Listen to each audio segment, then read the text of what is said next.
This time on Combat Dealers. Good morning. We're on the trail of the French Resistance. Resistance badge. Yep. Very, very, very nice. Listen very carefully. I shall offer this only once. We're at 7.5. No, impossible. A bit of hello in a local bar. 2 glassio wineo. And the back of the submachine guns. Resistance versus the Gestapo. It'd be about as much good as a chocolate teapot in the French Resistance, I'm telling you. I'm Bruce Crompton. What's out in the minefield? I buy, fix up and sell old military kit. Is this for sale? €1 million. Yeah? Get yourself a deal. Hoos is my right-hand man. Let's get it done, eh? He keeps an eye on the cash. We've got to make a profit on it. Ex-Para Freddy is my weapons expert. Yes. That's not bad, is it? Twins Nick and Phil run the workshop. There ain't a military machine out there they can't fix.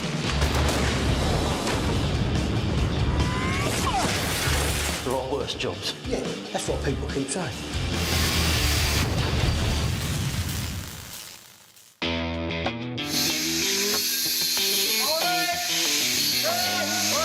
A client is creating a display dedicated to the World War II French Resistance. Come here, come here, come here.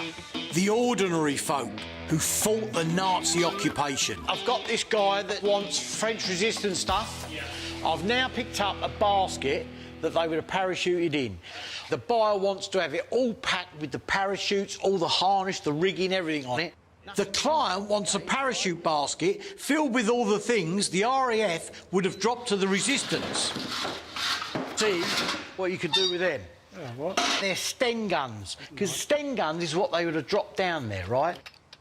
Because Resistance fighters left behind all too few relics of their brave deeds, their gear is rare. So if it ever becomes available, I want first dibs. I've also got the opportunity to dive off now down to south of France because I've had a really hot tip about a barn load of French Resistance stuff that's now become available. Where's Freddie, by the way? He's next door. Right, because he's coming with me to France. Oh. I'm heading to Toulouse, where in August 1944, the Resistance actually succeeded in kicking the Nazis out. Resistance cells often operated from farms, and it's to one of these I'm heading now. This is a place I've always wanted to come because this was a big area for the Resistance. Disabling railways, blowing up factories, all that sort of stuff. Their main source of resupply was by the RAF. There were airdrops all over this area, and there are rich pickings down here. In 1940, the French army was considered the strongest in the world, so the speed of the Nazi victory was a terrible shock. The French World War I general, Marshal Pétain, said there was little choice but to accept defeat. In the town of Vichy, central France, he formed a government which collaborated with the Germans. Soon, resistance grew towards both the Nazis and the French Vichy collaborators. The guy we're going to see today, you reckon he's got some nice bits? His grandfather was in the Resistance down in Toulouse, and he's been handed down all kinds of stuff. Now,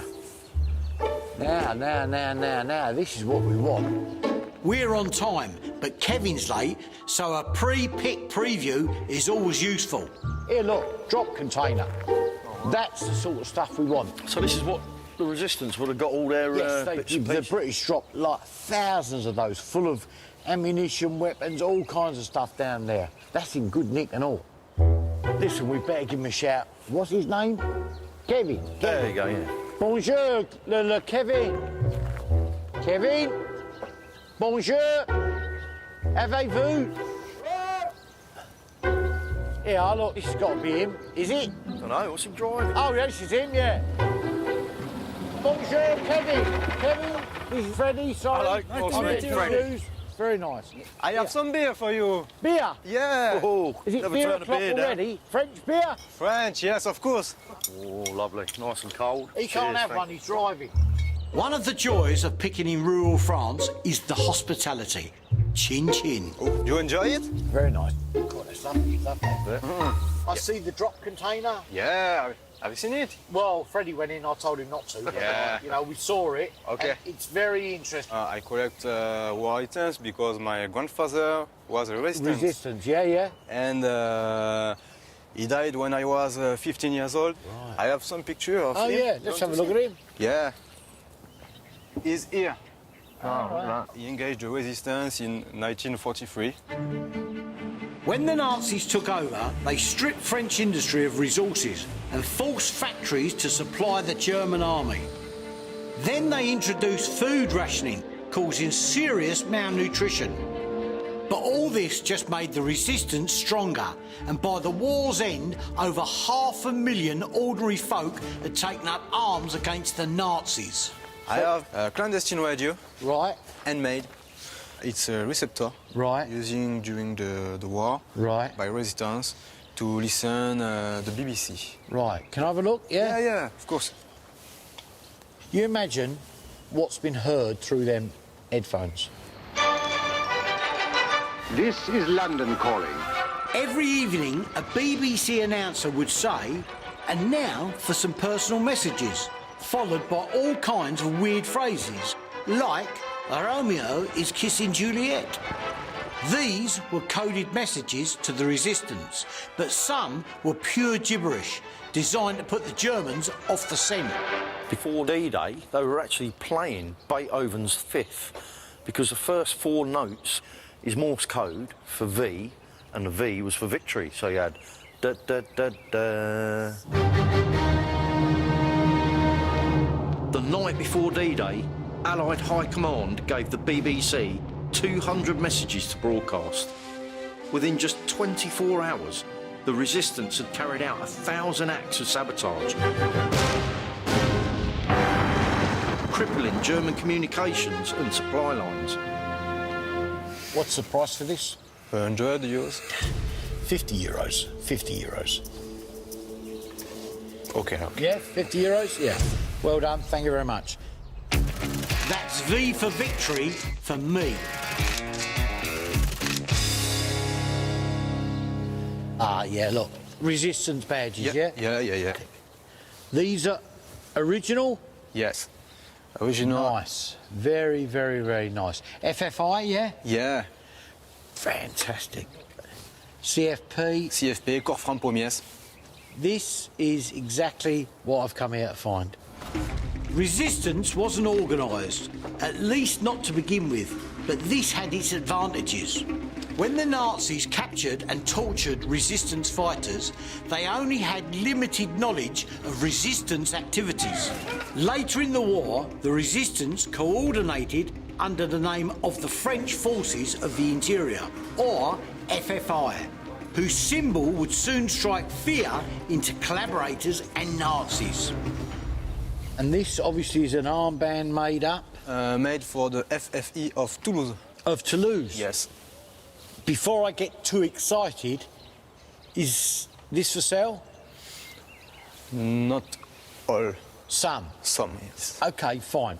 These armbands were worn by actual resistance fighters. Exactly what I'm after.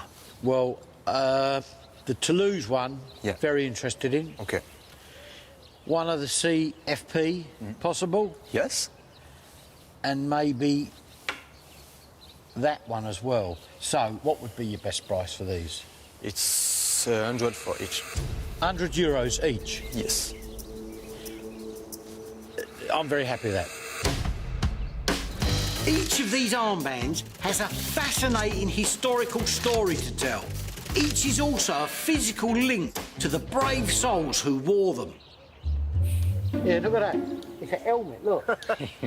Unbelievable. Hang on, what is this? It's a Citroën d'Or. From this area, yeah? Yeah. Across the Lorraine. Yeah. As they started to fight against the Germans were retreating, And when they were in open conflict with them, they would paint this on the side to denote not to be shot by their own people. When looking for a symbol around which the resistance could rally, a naval commander of the Free French Forces suggested the Cross of Lorraine, emblem of French heroine Joan of Arc. Would this be for sale? No, I don't want to Ah, say. come on, what would be the price? I'll give you €500. No, 500. 800. No, that's too much. I'll give you 650. 650, come on, that's a really good price. 650, and it will go at pride of place back in the UK. Okay. 650. Okay. Yeah? Yes. 650. Lovely. Thank you. Yeah. This is a moving reminder that in 1944 it was a resistance-led uprising that forced the Nazis out of Toulouse. Been a pleasure. Thank you very much. Cheers, Kevin. Perfect. Cheers. He's driving next time, so Yeah, I'll I'll have a share. bit. He wants to drink, see? I can't take him anywhere. See you later. Ta-ra. Ta, mate. If you were caught wearing one of these by the resistance, you was for it. I've always wanted to do a full mag with one of these. That's awesome. The arduous task of scouring southern France for rare relics of the resistance has fallen to Freddie and self. French farmer Kevin has given me the address of one of his grandfather's comrades. His name is Henry. Are you sure Henry lives round here? Well, unless he's incognito and gone into hiding again, I don't know. Listen, just pull up here. It must have been terrifying. So many men and women that joined the resistance were caught, tortured and murdered by the Gestapo.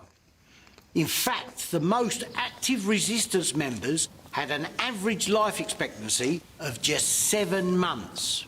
Brave doesn't even cover it. Some of these neighbours might know he was in the resistance, or might not know he was in the resistance. And that would have been the same during war as well. The Vichy government found they couldn't rely on support of the ordinary French police and the gendarmes, so they set up a pro-Nazi militia called the Milice.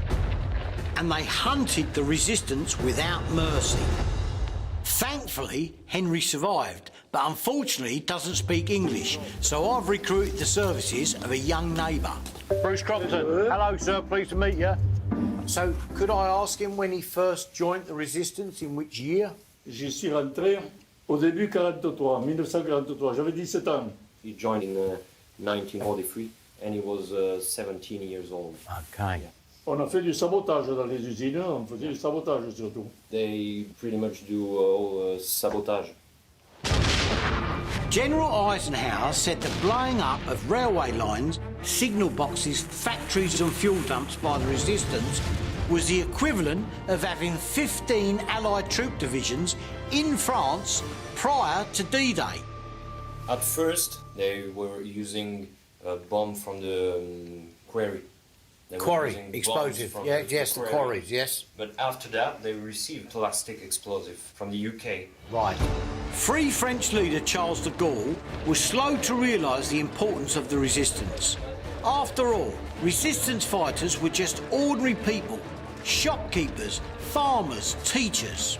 But when the penny finally dropped, the RAF 138 Special Duty Squadron was formed to drop supplies. And demand soared when the Vichy government ordered all French men in their early 20s to go and work in German weapons factories. Bad idea. Tens of thousands ran away to join the Marquis. Bands of resistance fighters hiding in the mountains. Henry was one of them. They built shelters Yes. with branches and, Yes. and wood. Et comme oreiller, j'avais une musette de grenade, moi. And he uses a grenade bag Yeah? as his pillow. His pillow. No, incredible. Yeah. He has some artefacts from the war, is that correct? He got a Mosin Nagant. Mosley gun. Yeah, Okay. a rifle. From, Yes, yes, from I know them this. that the Mosin Nagant he used for his fighting against Germany. The Maquis turned the tables on collaborators. If you have anything to do with the Nazis, we know where you live and we will kill you. And they did without mercy. This is the first time I've held a resistance gun, and it's strangely moving. It's just a wonderful story, the fact that this gentleman has been through everything that he's done and still retains one of the weapons from the war that he used in the Marquis. Understandably, Henry won't sell his gun. He wants to hand it down to his family, but he can't legally because it still fires. So I'm going to get it deactivated for him. He's the first and only person I've ever met from the French resistance, and I'll remember this moment for all my life. So thank you very much.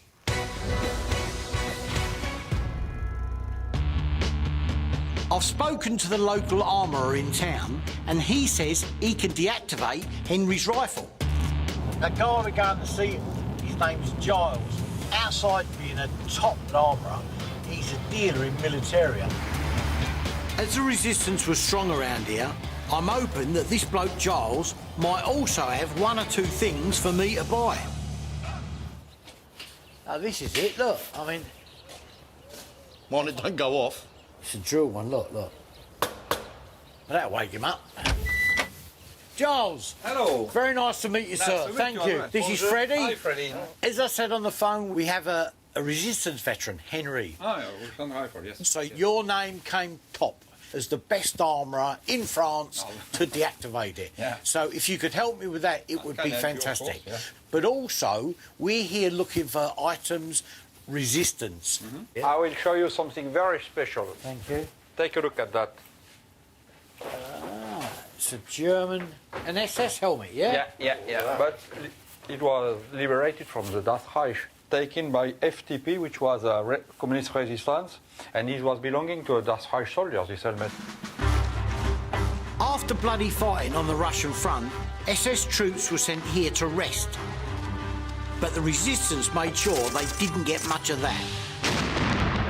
What does that say, Giles? He said it's a small size helmet because there was a very young guy in the SS after the SS division lost a lot of guys in Russia. They were using 18 or 17-year-old boys. The resistance guy that took that Yeah. was taking a massive risk because if he was caught with that, it'd be linked directly to that attack. And they might not just kill him, they might kill his entire family. Absolutely, absolutely. What would be the price of that? 8,000 euros. 8,000? Yeah. But it's very rare, believe me. We're at 7.5. No, impossible, sorry. No? I need 8,000. Giles, thank you. Thank you. I'm very happy with that. 7,000 quid is a lot for a helmet, but this one is special. It belonged to some unfortunate teenager and has a direct link to the resistance. What are these? Now, these are badges of supporting Marshal Pétain. And every people loving Marshal Pétain was having such a badge. If you were caught wearing one of these by the resistance, you was for it. These badges bear the winged helmet of the French Legion of Combatants, a military veterans organisation created by the Vichy government. Giles, would they be for sale? Yeah, why not? What's the price of those? I wish I had 250 euros. Oh, right. I didn't like them that much, but 150? Yeah. 150, yeah? OK, lovely. Well, These are, in effect, medals for collaborating.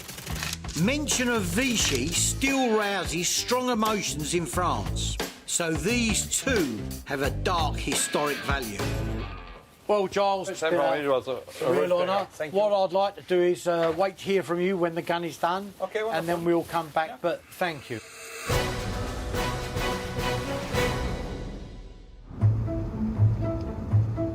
While we're in this region, I want to visit a memorial to the innocent people killed by the Nazis just because there were resistance fighters in the area. Why did the Germans massacre all these civilians then? To put the fear of God up the resistance by the completely out-proportioned reprisals the Germans were taking. At 8 a.m. on June the 10th, 1944, a Das Reich SS patrol was looking for resistance fighters. Here at Marsulis, almost 40 miles southeast of Toulouse, they found them. These guys are on the church here. The Dachshund killed one of them, the other guy hid, but then they decided to take this village out. And if you read here, 27 innocents, 11 infants, 6 females and 10 men that were actually slaughtered here.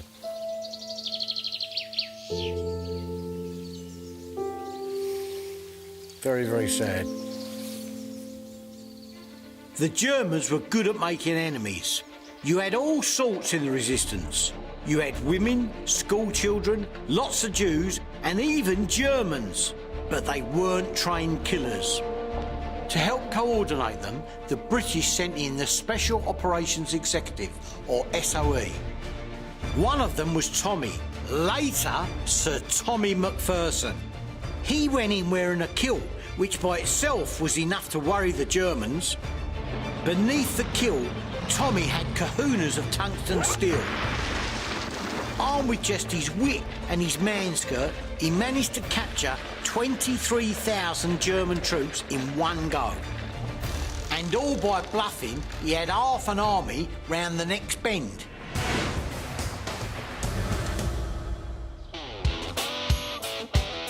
I was just looking at all these Sten gun parts. We're going to have to do something with them, aren't we?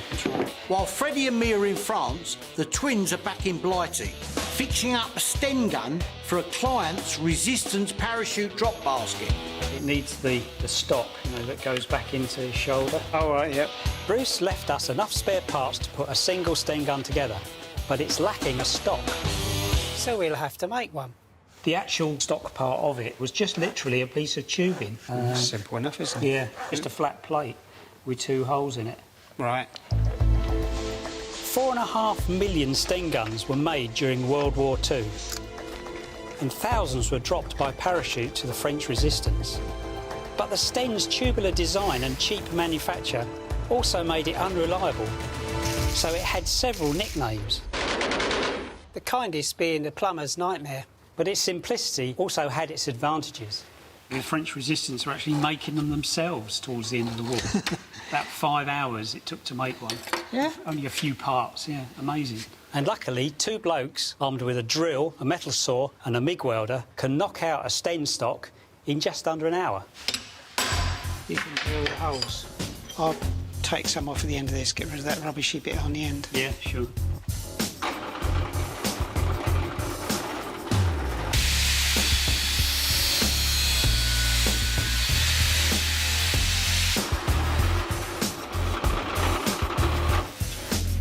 I'll just cut that off from there, round these ends off. Yeah.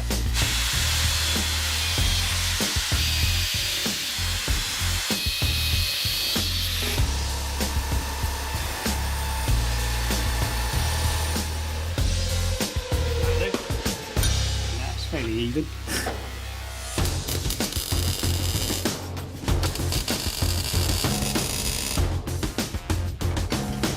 That looks the part, doesn't it? Yeah, it looks good. We'll get the rest of the bits together and get them painted up. Now all we have to do is pack a World War II parachute. What could be easier? Apparently it all goes in there, yeah. You're having a laugh?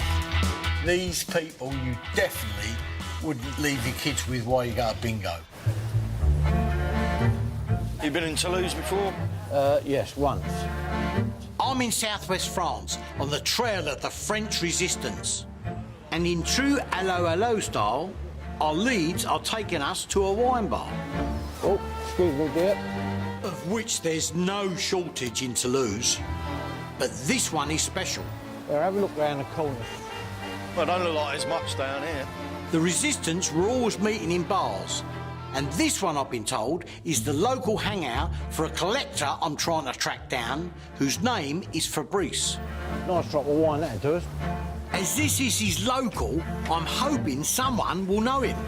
Bonjour, monsieur. Bonjour. 2 Glacio Wineo. I understand Oui, tout à fait. there's military dealer here. You know this man? Fabrice. Oui, I know Fabrice, bien sûr. Yes? Oui, bien sûr, je connais Fabrice. If I have telephone number, posse. Well, Bien sûr. yeah, please. Fabrice, yeah? Oui. Lovely. Voilà, monsieur. You're a gentleman. My pleasure. Cheers. Cheers, Bruce. I know there's nothing unusual about you getting blokes' phone numbers in bars, but your French isn't great. How do you know you haven't just asked him out on a date? Listen, couple of glasses of wine, my French is perfect. Now, listen, I've got to tell you, it does look all right, but something missing. At Marmite, we'll travel. Can't believe you brought that with you. Got to have me Marmite, haven't I? Everywhere we go. Listen, pickles and Marmite, lovely. Go on, I'll have a go. Right. Wunderbar. Smell. Yeah. Try it? No, no, no. No. I actually find the French people very friendly and hospitable. I think the key to it is to try and speak their lingo, and I think I'm getting better. With Freddie and me working our fingers to the bone, the twins, I hope, have sorted out my client's resistance drop basket. The resistance fighters, I imagine they were really glad to see these because, I mean, they would have been their lifeline, wouldn't they? I would think so. To drop equipment and agents into Nazi-occupied Europe, the SOE was assigned a crack RAF unit flying out of Thamesford, a top-secret Bedfordshire airbase. You need your supplies to land in one piece. That means you need the parachute to open properly. And for that, the parachute needs to be packed carefully in a very particular way. And therein lies the rub. Where's the bag? Over there. Well, that little tiny thing. Yes, apparently it all goes in there, yeah. You're having a laugh? You keep going as far as you can. Pull it tight. This is all mixed up. Are you sure about this? Oh, I don't know. This is going to be a bit more tricky than I thought. They used to make these parachutes out of silk originally, but the Americans obviously were fighting the Japanese at the time, so they lost their supply of silk and they started making them out of nylon, and they reckon that they were better. Do you want to start stuffing it in there? OK. What are these little hooks for? I don't know. You're never going to get this in here. No. There's a good chance this would hit the ground very hard, whatever's on the end of this. Wartime parachutes had hundreds of metres of cord packed into their bags. You're full up already, aren't you? No, it ain't going to work.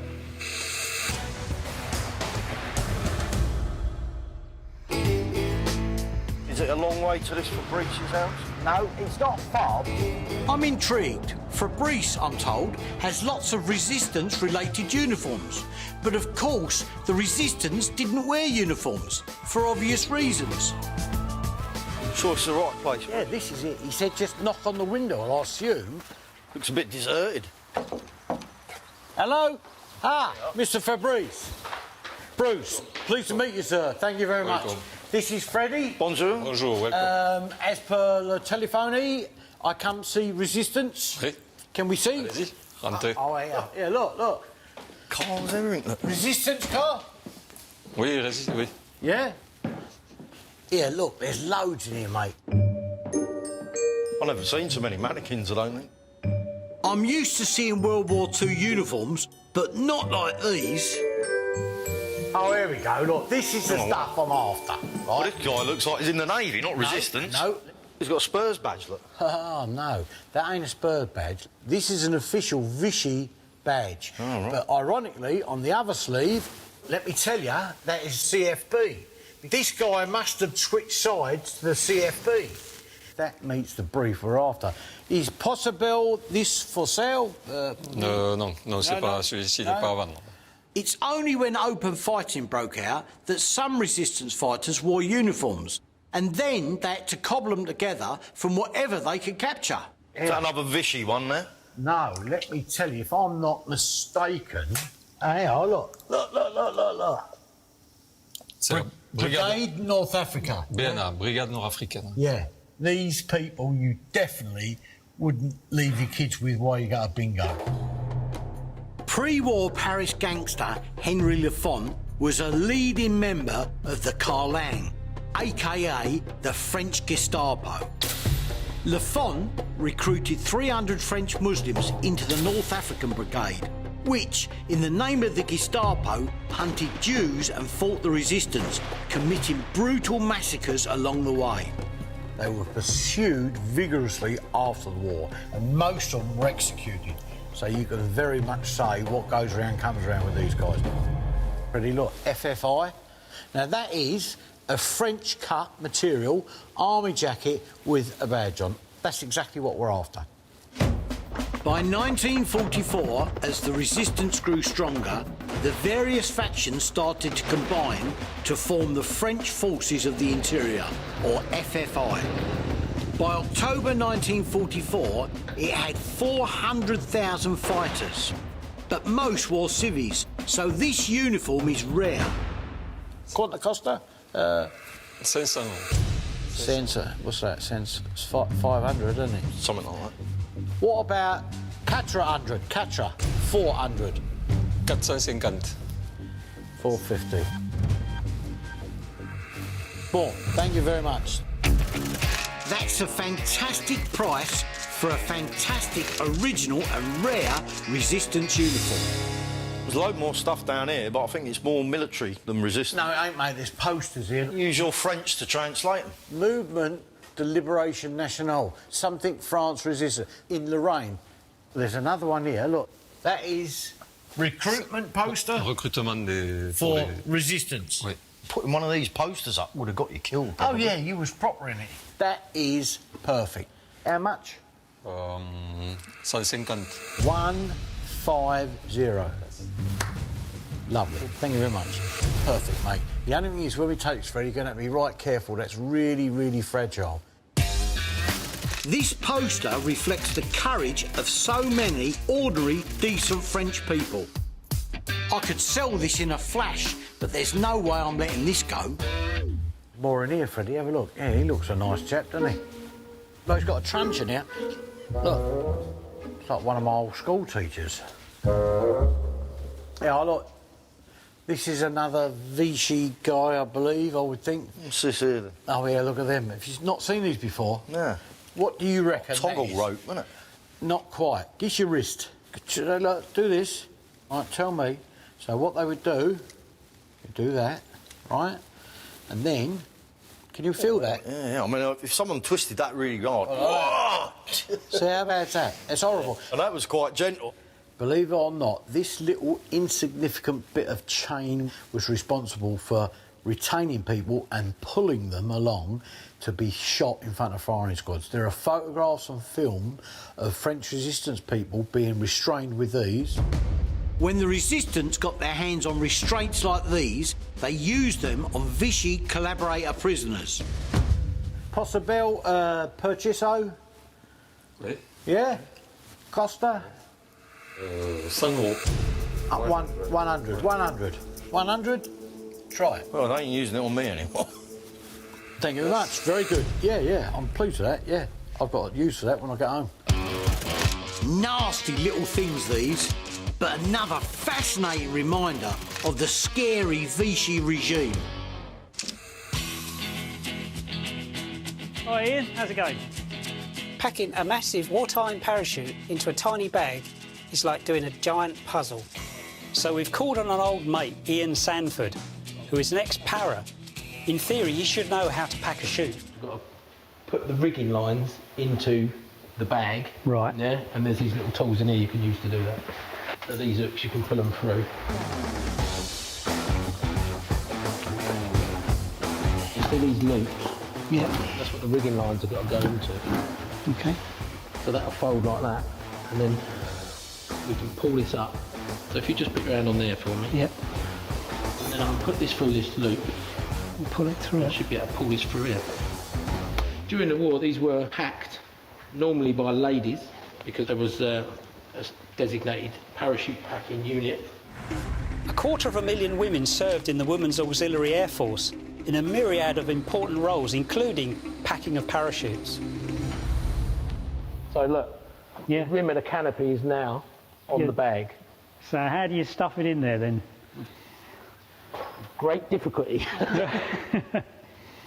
So that's near enough there, really. That's amazing. It's amazing how that all fits in there like that. So what we've got to do now is we've got to tie this up and then put a bit of string around it. Yeah. That bit of string breaks first. That pulls the canopy out. Yeah. And then when it's all at full stretch with a wicker basket, it then snaps that bit of string. Right. Canopy deploys and goes down to the ground. And that's roughly how it goes. Oh, Yeah. brilliant. Look at that. Right, cup of tea time, fella. Absolutely. We'll see if I have any more luck. Go on, you have a go.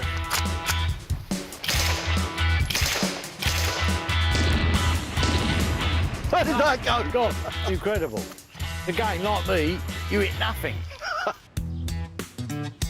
The Sten gun is back from the paint shop and the parachute's packed. So all we have to do now is fill the drop basket for Bruce's resistance client. Have you got any idea what goes in this basket? Anything the resistance needed, they would have dropped in these things. All right. We'll do this one as 303 ammunition. Yeah. And we'll put the boxes in and we'll lay the Sten gun on top. That's the one we repaired, is it? Yeah. OK. Hey, look at that. Well, I would say that's almost made for them, don't you? Look at that. Did we get 2 more in there? Right, yeah. There we go. Yeah. Right, here's the Sten. I'll just wrap this blanket round it. That'll help protect it, won't it? That turned out quite good, didn't it? It did, yeah, it was really good. There you go. I think Bruce would be happy with that. That's exactly what he wanted, wasn't it?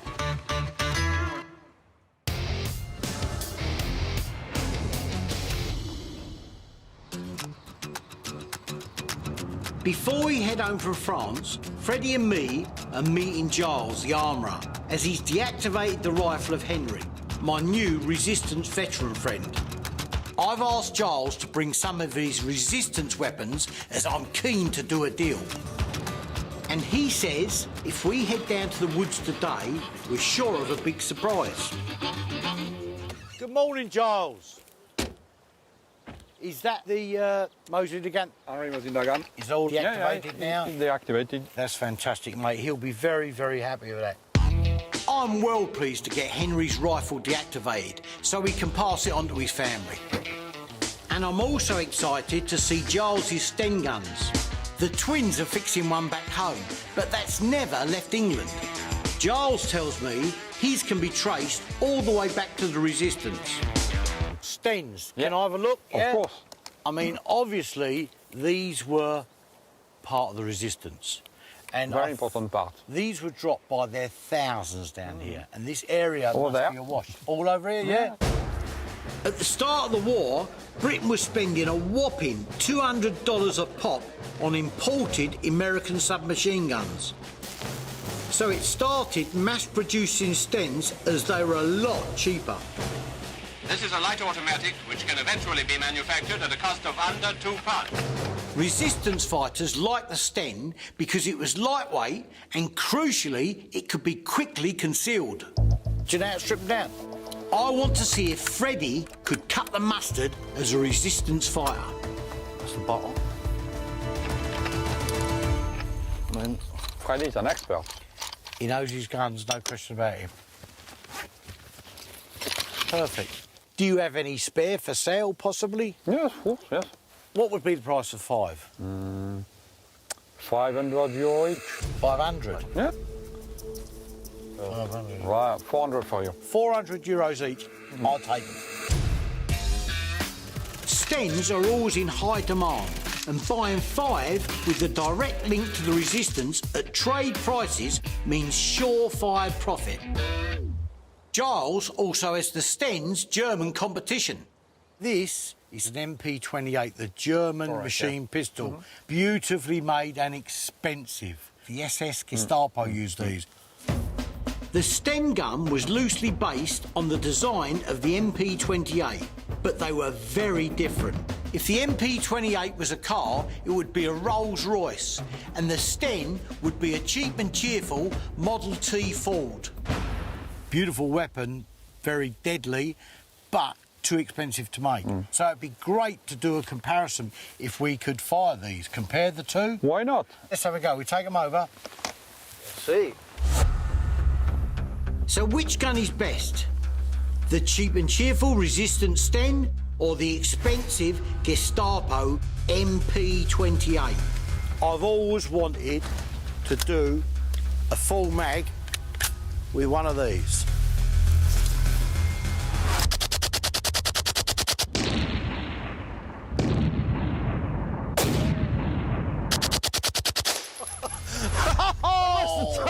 taken a second to find a whole lot. That was incredible. I'll tell you what. Listen, that was 25 rounds gone. It shows you how much ammunition you'd have had to carry around with you if you were firing that. The problem was, I ain't hit nothing. A whole row of targets, and I missed the lot. Let's see if I have any more luck. Go on, you have a go. Resistance fighters rated the 600 round per minute Sten lethal at a range of up to 30 metres.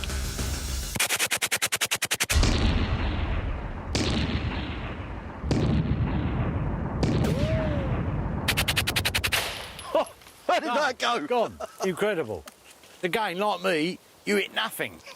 So we'd be about as much good as a chocolate teapot in the French resistance, I'm telling you. Freddie and me are both ex-soldiers, but it ain't as easy as it looks in the pictures. I don't want to shoot the French, that's red, white and blue. Let's go for the green one then. OK, all right, let's have a go.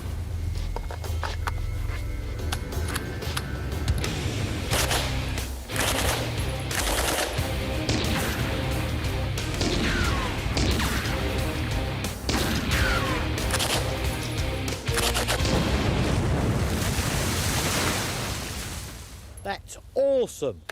There's no kick, there's no rise up to it at all. Awesome. You don't even know you're firing it. No. You gonna have a go at that? Yeah, yeah.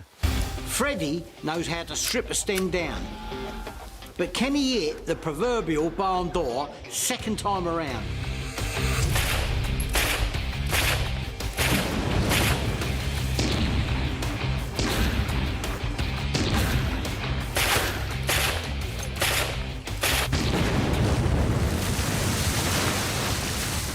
That was more aggressive. It was all right little growler. If that cost a lot more money to make than that, this is probably the better weapon overall. That cost a fortune. That's all machined. That, 5 and 6. Hold the front page.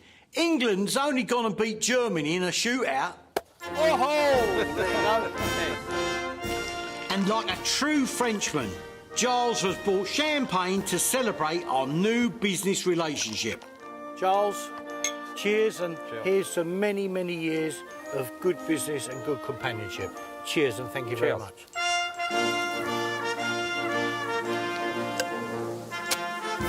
Vive la resistance! Vive la France! Well done.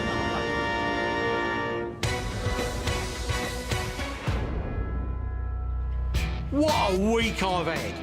Scouring southern France for resistance kit. Here, look, drop container. That's the sort of stuff we want. A chance to practice my ever-improving French. Possible purchaso. And Henry can finally hand his resistance rifle to his family. Here's your old gun back, all deactivated, all done and dusted for you, mate. Merci. Merci.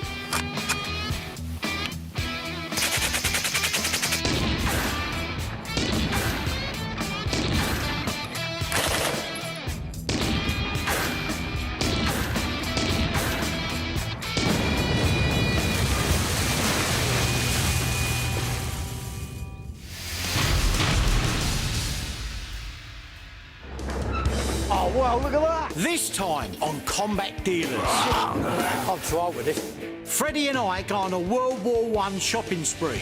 How much is that? Welcome to my bomb shop. We get a rare chance to take a joyride World War I style. Must have been terrifying. And back in Blighty, the twins restore a 100-year-old German trench mortar. Yes, brilliant. Making it battle ready. For my new client, who's a World War I nut. What about? Price has just gone up. I'm Bruce Crompton. Watch out for the minefield! I buy, fix up and sell old military kit. Is this for sale? €1 million. Yeah? Get yourself a deal. Hoos is my right-hand man. Let's get it done, eh? He keeps an eye on the cash. We've got to make a profit on it. Ex-Para Freddy is my weapons expert. Yes. That's not bad, is it? Twins Nick and Phil run the workshop. There ain't a military machine out there they can't fix.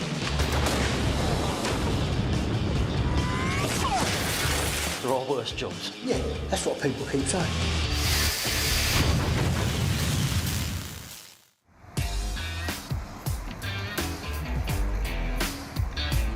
So welcome to Ypres. This place is the epicentre of anything to do with the First World War, because that guy that came up to see us the other day is after First World War stuff, and there's always good pickings here. Freddie and I are in Belgium looking for World War I relics for a new client of mine called Dave Rogers. Dave's not a billionaire by any stretch.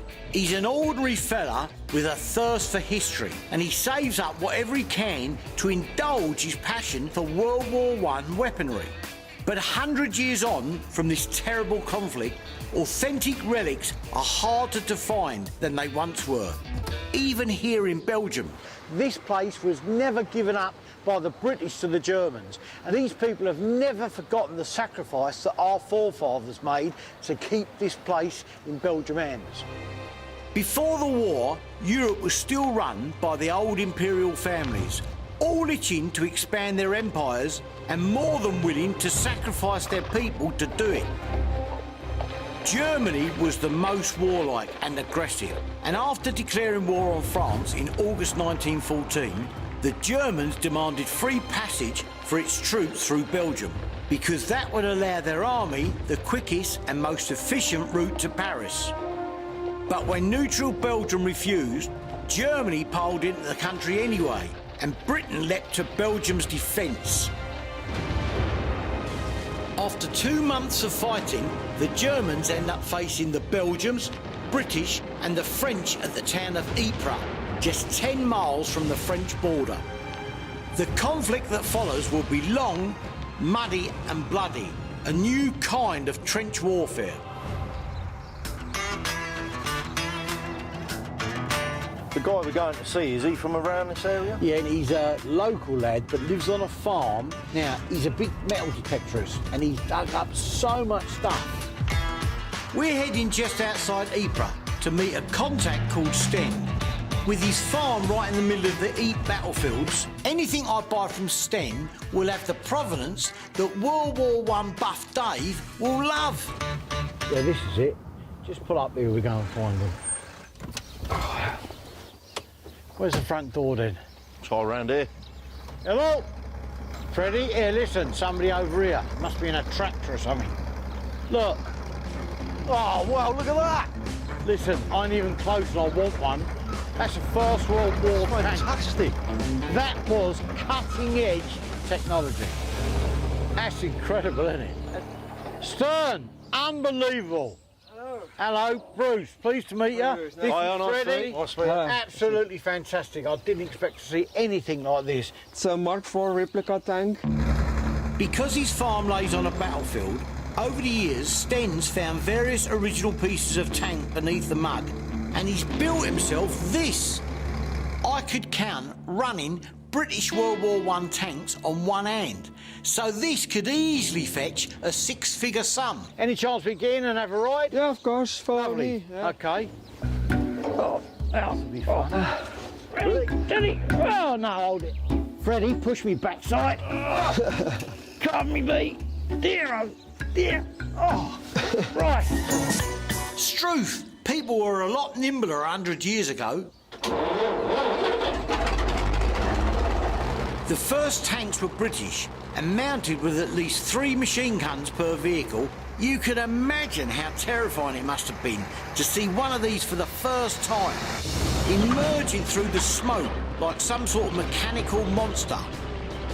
Before tanks came along, the largest thing anyone ever saw on a battlefield would have been a horse. That was awesome. Okay. Now you know how it was in the war. I can't believe how lucky we've been to drive a World War I tank on the Ypres battlefield. Yeah, yeah. Can we have a look where you keep all your bits you found, yeah? Yeah, of course. Yeah, let's go. The Battle of Ypres happened all around us, so I'm intrigued to see what Sten's been digging up. So this is all the bits and pieces you've dug up over the years, yeah? Yes. Here, Freddie, have a look at this. Look. Oh, wow. That's fantastic, mate. Duck boards, yeah? Yes. So they're the boards that went on the bottom of the trenches. Keep your feet out. Keep your feet out of the water. Yes. Look at the bayonets and that you've got here. Some of them are horrific. Look at these things. World War I marked a turning point in the history of warfare.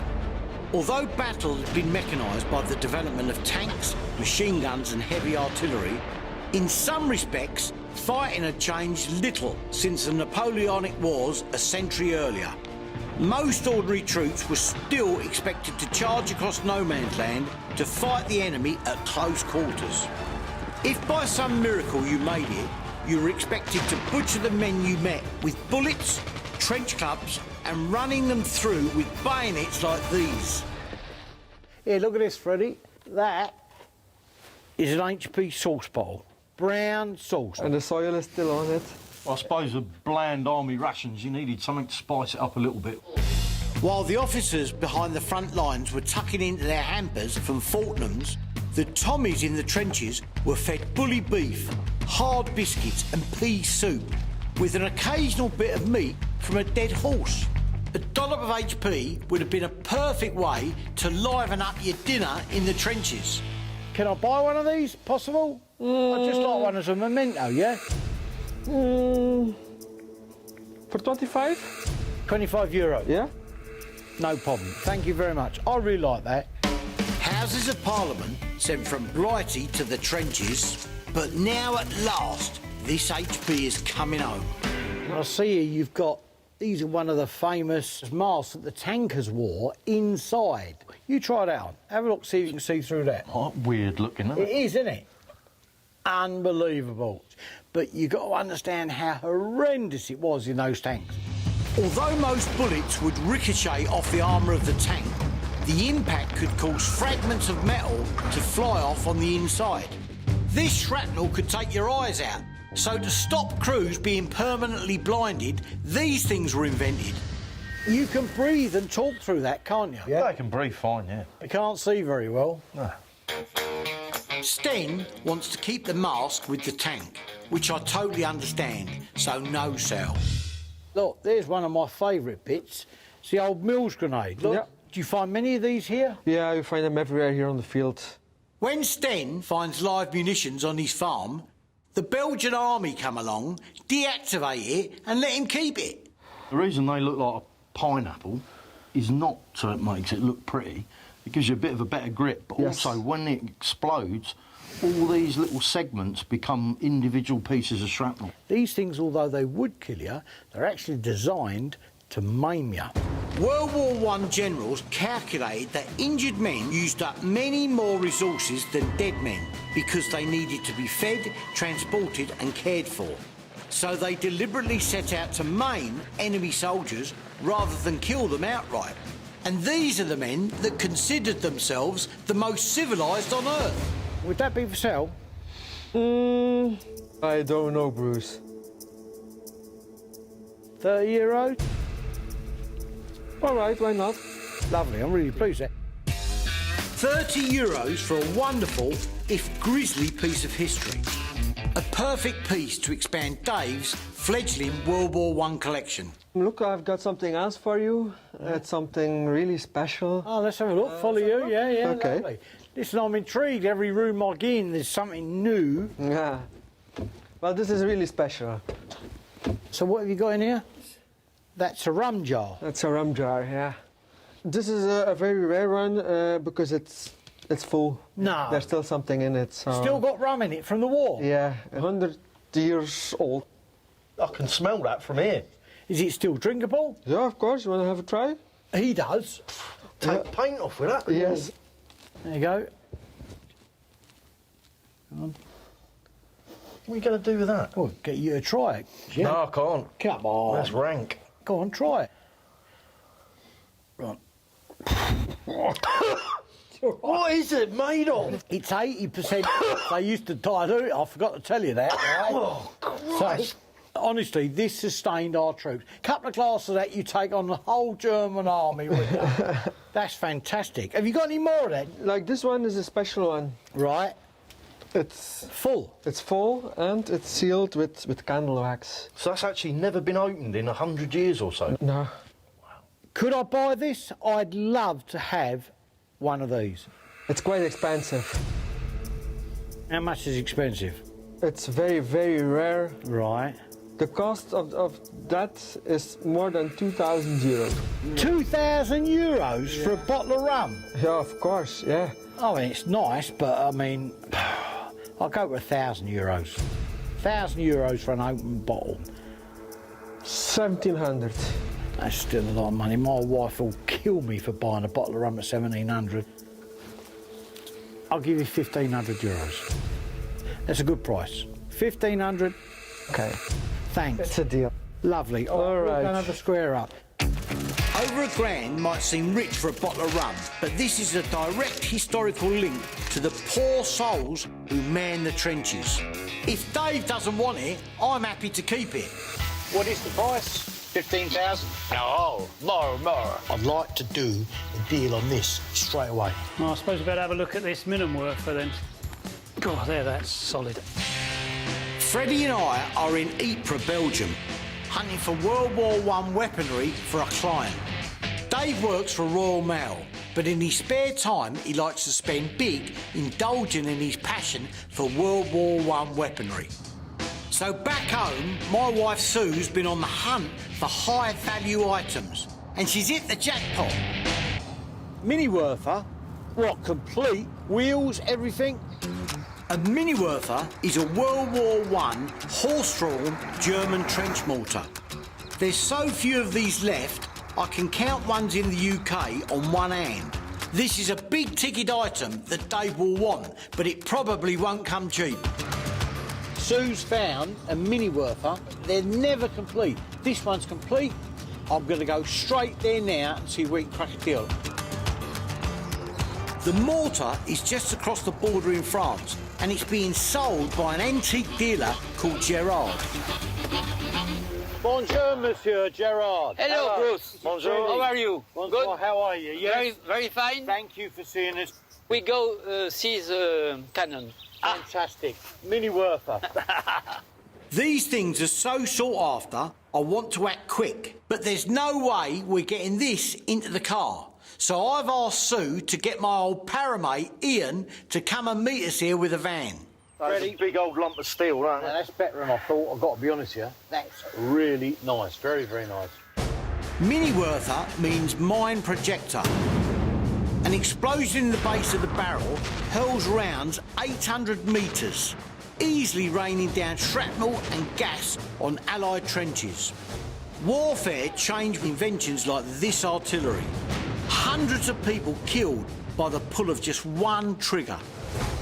You fire, boom, you fire this? No, never. No. Not fired in 100 years. To get top whack for this from Dave, I need the twins to make it go bang. Possible to buy, yes?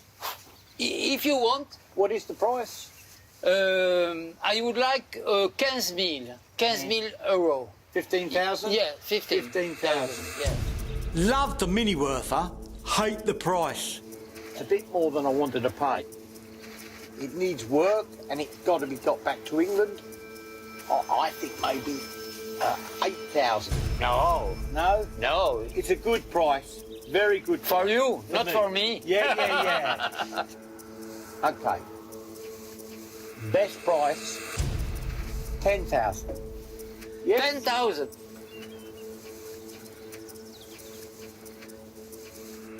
Thank you, sir. Still not cheap, but I'm relieved to get it.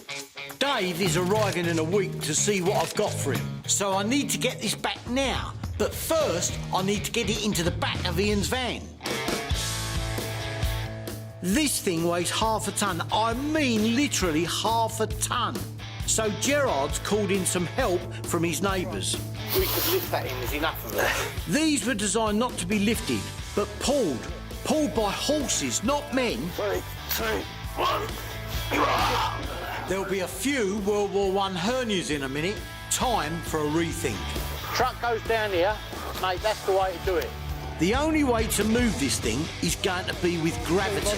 Just roll it down and all end up in a local hospital. Whoa. I'll try with this.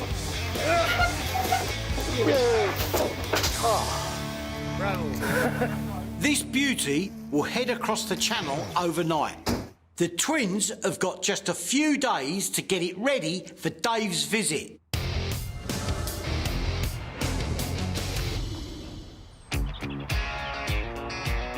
After safely securing the German trench mortar, me and Freddie have hopped back over the border to Ypres in Belgium to hunt for more World War I items to try and entice Dave. Pull in here. But before we go on to our next pick, there's something I want to show Freddie. Wow. Trenches. Look how misty this is, look. Now, many, many Englishmen died here. A third of British, French and German men aged between 19 and 22 died in the First World War. There really was an entire generation that was lost. The trenches were a place of complete terror. I mean, life down here must have been absolute hell. It's quite muddy and wet, isn't it? You know, it's miserable. You know, and on top of all the discomfort about living in a trench, you have people constantly trying to kill you. 60 million men fought in the war, and the trenches they cowered in were dug entirely by hand and stretched 40,000 kilometres. That's enough to circle the planet. The young men who signed up to fight had believed they were embarking on an adventure of a lifetime. But once in the trenches, life expectancy fell to as low as 6 weeks. Well, 100 years ago, you wouldn't have heard that bird song. No, no, no. It sends a shiver down my neck every time I come here.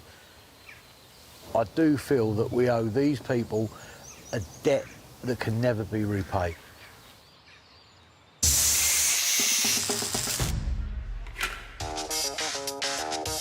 Well, I suppose we better have a look at this Minenwerfer then, see what state it's in. Bruce is still in Belgium, but his World War I mortar has arrived at the farm. His buyer is coming to see it in a few days, and Bruce wants it to go back. Oh dear, great big hole. Before we can begin to work on the gun, we need to remove the wheels. In World War I, these were designed to be fired without their wheels on. Yeah. In cramped trenches, you hardly wanted the mortar to be rolling backwards from recoil. So they made the wheels easy to take off, held in place with just one pin. You've got your side off. It's jammed. If in doubt, give it a clout. There you go. It's moving there. I'll get around the other side and take the other one at the same time in case it unbalances it. Now, go. That's it. Excellent. With the wooden wheels removed, we need to try to loosen the rest. Taking off as many bits as we can from the gun will help free up the barrel so we can tilt it upwards to fire around. First thing to get off is the sight. Yeah, give this a try. See if it moves. Nope. Completely, absolutely solid. This is a problem. If the sight won't come off, we won't be able to get to the hinges to free off the barrel. It's a combination of the rust and all the years of paint that's been dolloped over it, because that should move from side to side. This is not working. No. What do you reckon? Just to get the whole thing blasted, get back in bare metal. Okie doke, let's do that. Sandblasting removes layers of paint and rust, loosening off the joints. Bruce's buyer is coming in 3 days. We'll be burning the midnight oil to get this back to its original working condition. News has spread that I'm in Ypres hunting for World War I items. A contact of mine, Jean-Marc, is passing through and he wants to meet me to show me a 100-year-old deactivated German machine gun and some other rare relics that he's just acquired. Of course, it's not the done thing to get a machine gun out in a cafe or bar, but he has picked the strangest place to meet. Get to hang out in all the nicest places. Well, I know, but this is where he said, mate. Oh, here he is. Jean-Marc. Bruce. Hello. You've got some goodies with you then. Lovely, yes. What is this? Oh. This is an MG-08 machine gun. It's a brilliant bit of kit. These things are really getting hard to find in the UK now. This was the backbone of the German army. This is their standard weapon. Machine guns were first introduced by the British, but the Germans soon caught up, and guns like these spewed out 400 rounds a minute. Generals on all sides sent millions of young men into the line of fire. The fact that officers too went over the top was little consolation. It's no surprise that the war led to the collapse of Europe's empires. Never again would the ruling classes command the same unquestioning respect and obedience from ordinary people. World War I changed everything. I'd like to do a deal on this straight away. So, price, cost? 4,500. That is A lot. euro, yeah? Euro. That's 4,500, yeah?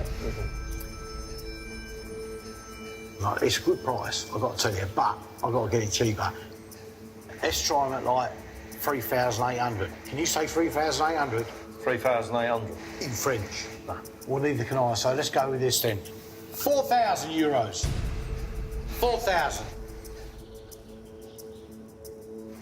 Yeah? Means okay. Thank you, sir. Lovely.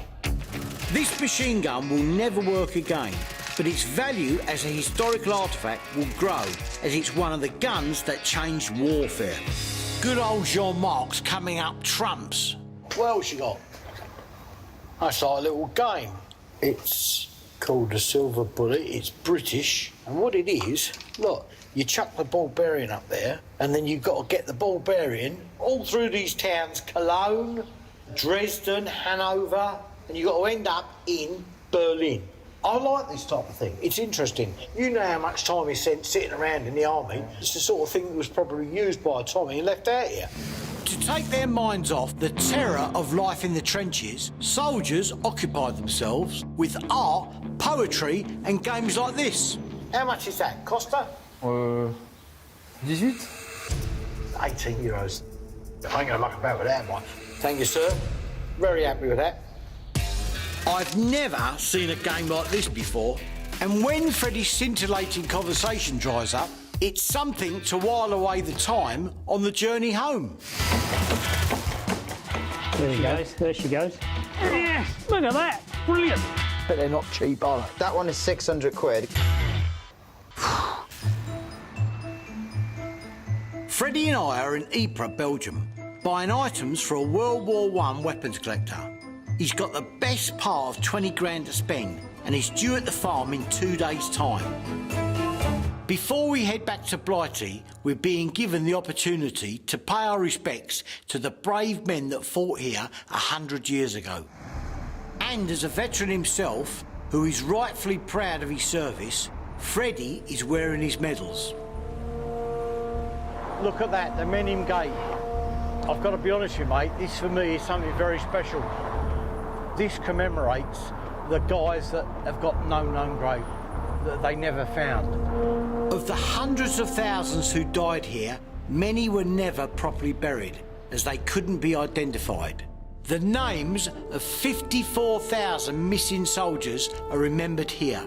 All the panels denote different regiments, so you find the regiment and then you find the name. And think of the sacrifice given by these people. At 8 o'clock each evening here at the Menin Gate, the last post is played. It's a haunting bugle call, which marks a British military funeral or commemoration for the dead.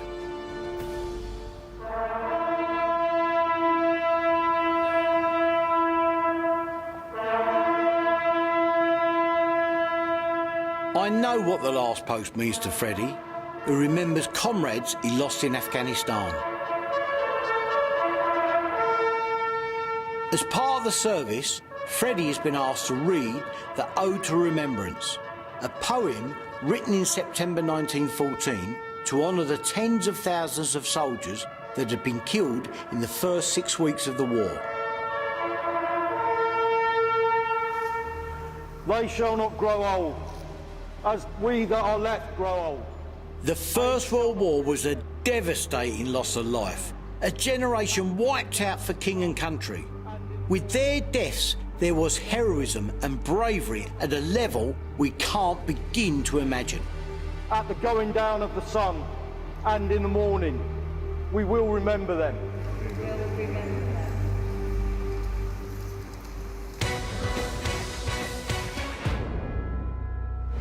Bill? Yeah? Ah, it's back. The Middleworth is back. Crikey. The German trench mortar is back from blasting.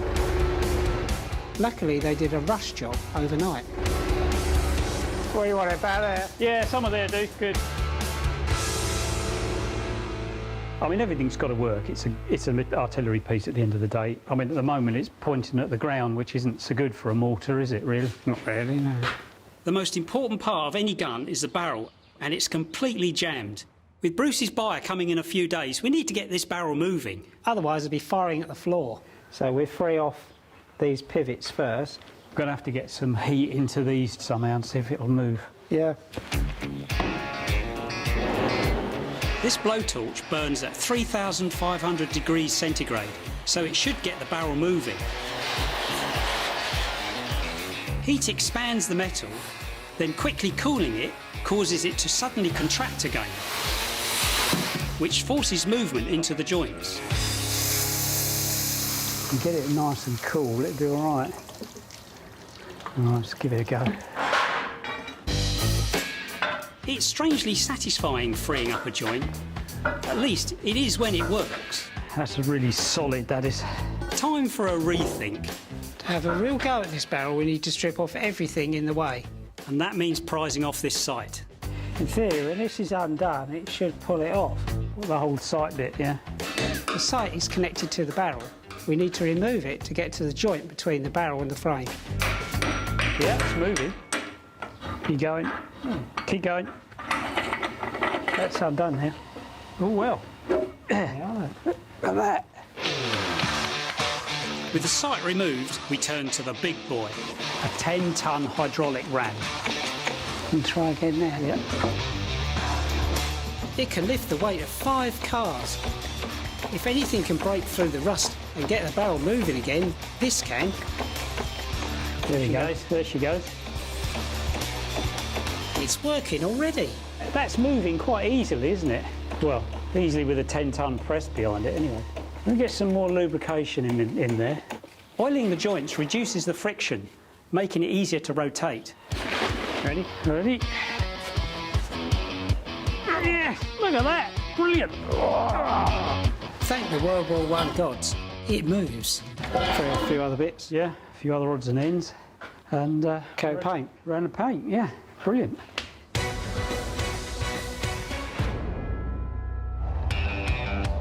Freddie and I are back from our Belgian picking trip. I've spent nearly 10 grand on the Miniwerfer for Dave.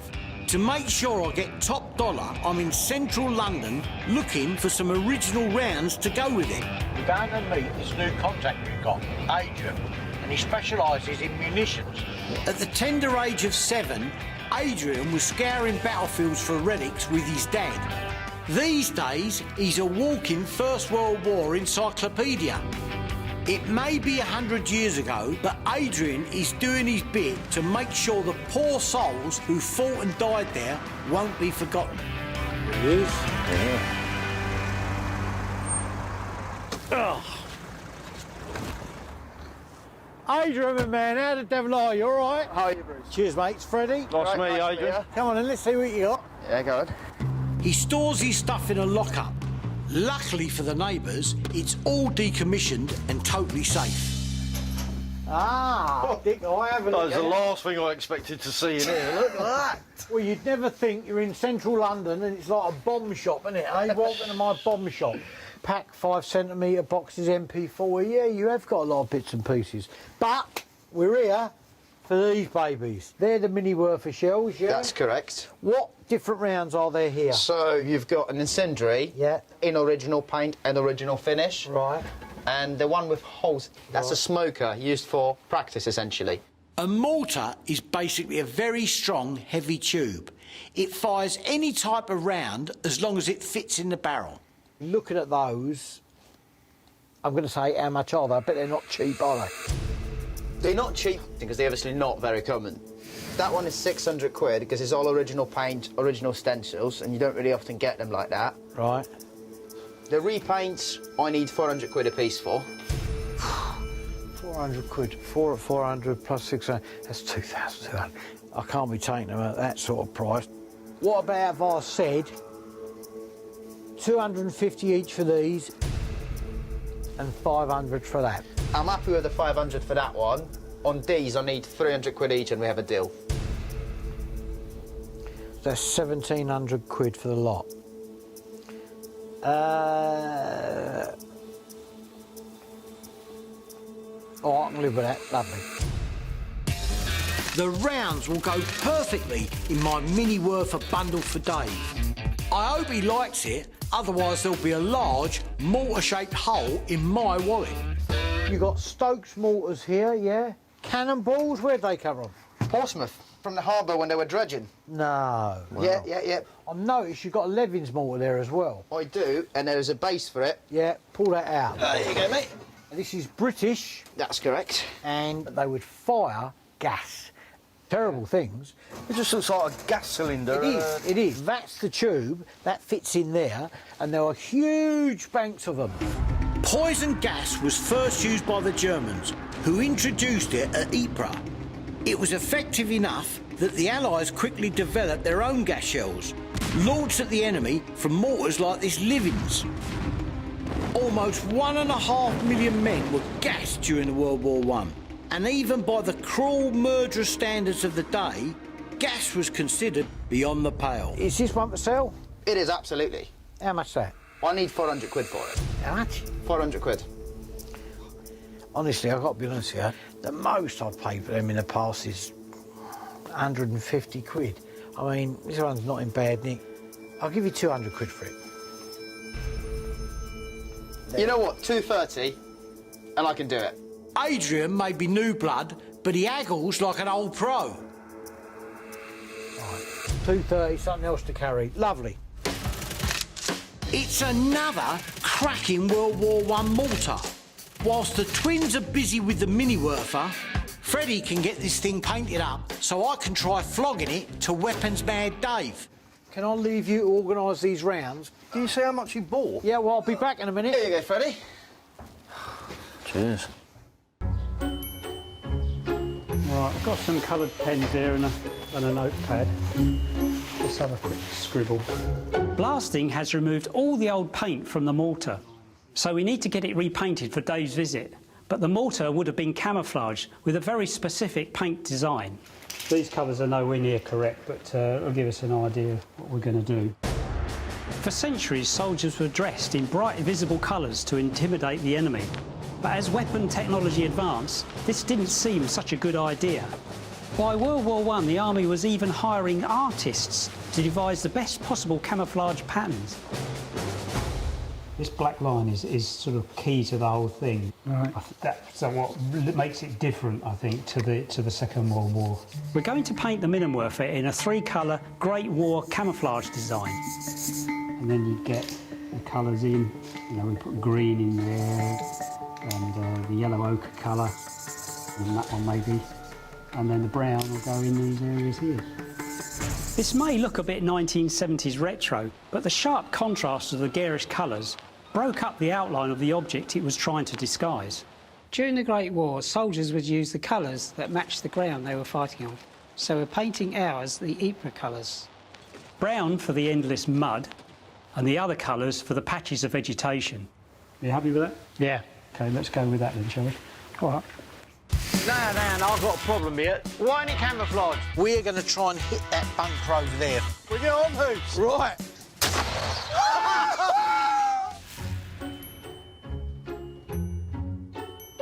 Chickity-boo, how we doing? Is it all ready?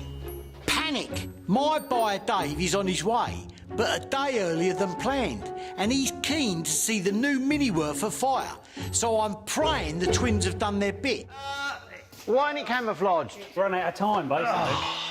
I can't Adam and Eve it. No camouflage. Now, I've got a problem here. Listen, this guy called Dave Rogers, he's got the odds of this. Right. I've got to get this up in the top field because we've got to fire it for him, all right? I'll tell Dave we held off the camouflage until he saw it. The main thing is it goes bang. That's it. That's good. Quad would have been quite useful on the Western Front. As well as selling Dave the German Minenwerfer, Bruce now wants to try and flog in the British Livens mortar. Now it's had a quick lick of paint. Right, let's get it up the top there. So me and my boy Lewis have the job of getting it ready to fire. Might as well stop here, that's fine. During World War I, mortars would be buried in the ground to absorb the huge shock of the blast. So that's exactly what we're going to do. Yeah, dig the square out first. Another one. Can you imagine doing this for all them miles of the Western Front? Yeah. That's all soldiers did for days and days on end. We get that Mexican hat in there first. This wide, flat base plate was used to prevent the mortar being thrust underground from the force of the blast.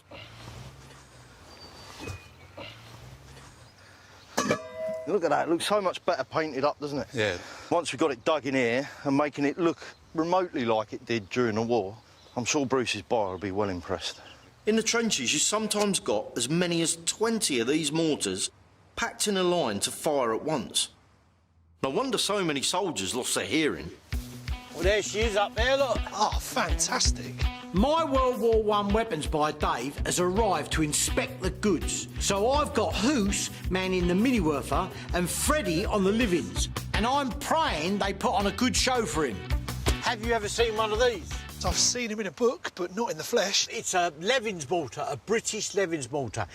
Sure, this is actually dug up from Ypres, trust me. Yeah, I can bear that in mind, definitely. Iceman Dave's giving nothing away. Fingers crossed he's impressed with my German Miniwerfer. As you can see, we've done it all up. It's in its base colour. I thought you said it was going to be in camo. It will be, don't worry. Cali, that's just superficial. We want to make sure it fires first. If only he hadn't come a day early. I hope this doesn't sour the deal.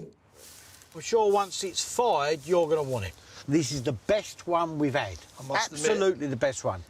Enough sales patter. I always think large explosions speak louder than words. So, Dave, you're about to see World War I, it's a knockout. We have two weapons here. We have the Miniwerfers versus the Levens mortar. Now, we are going to try and hit that bunker over there for you, OK? Fantastic. So it's Team Freddie against Team Hoos. First time you're going to see these fired in 100 years. Freddie, the gauntlet's been laid, mate. Bring it on, Hoos. Right.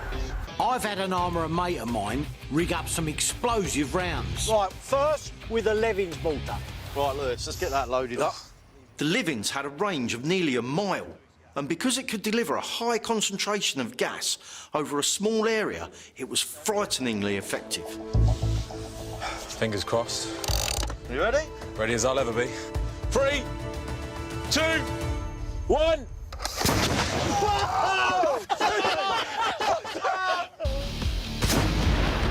Who would not want to buy this mortar now?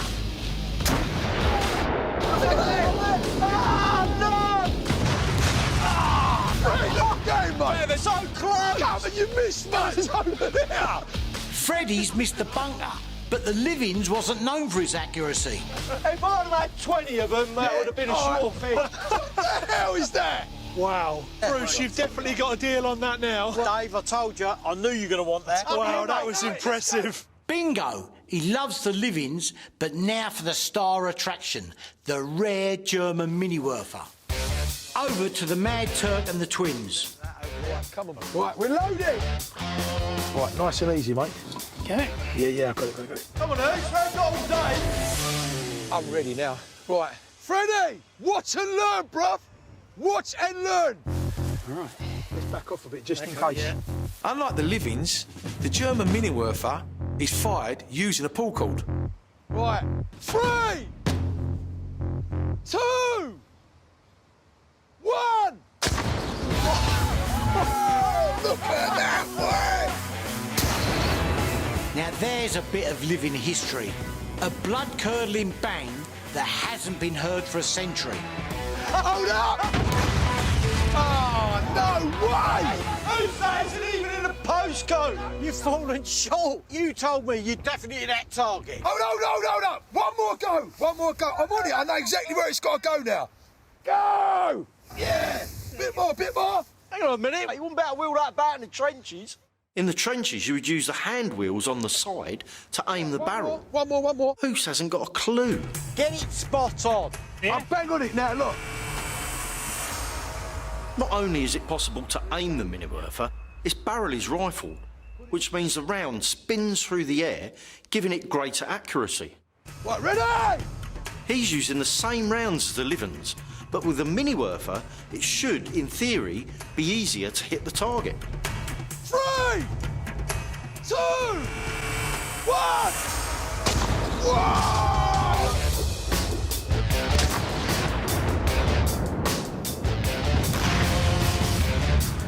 Oh, look at that! Hang on, bro! Take a bow! That was a bang! Price has just gone up. It's like this every time. Now it's working, I don't want to sell it. You've got to be impressed with that. Very impressive. Well, there you go. Absolutely love it. Now, this is Beautiful. the really impressive bit. Go on. Is the price. Hey. Tell you what I'll do. I'll make this easier for you. I'm going to cut you a deal which is going to be unbelievable. 17 grand for both. 17 grand. That's not a bad price, Bruce. That's not bad. I think that's a great deal. You know what, Bruce? Been a cracking day. Very impressive pieces. Yeah. I think you got a deal.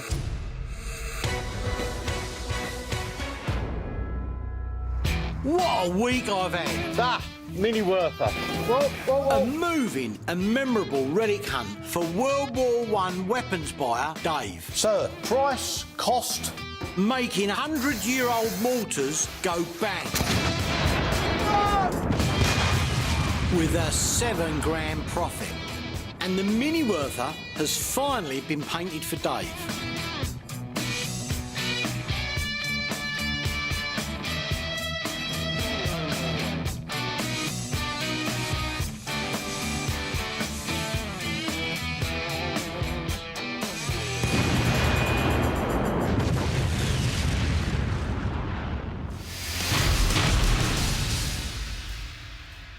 This time on Combat Dealers. All this, everything I do now, started from this guy. My memories of an old soldier friend spark a hunt for authentic relics from the Battle of Dunkirk. That is a close shave. It must have scalped him a little bit. Buying into the real Dunkirk doesn't come cheap. Expensive? 500. How much? Back in Blighty, the twins work on some German telephones that would have helped coordinate the bombardment of the beach. I am absolutely staggered.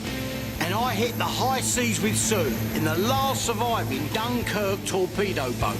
This is awesome, mate. You can feel the power just driving it. Not gliding, isn't it? I'm Bruce Crompton. What's happening to Minefield? I buy, fix up and sell old military kit. Is this for sale? €1 million. Yeah? Get yourself a deal. Hoos is my right-hand man. Let's get it done, eh? He keeps an eye on the cash. We've got to make a profit on it. Ex-Para Freddy is my weapons expert. Yes. That's not bad, is it? Twins Nick and Phil run the workshop. There ain't a military machine out there they can't fix.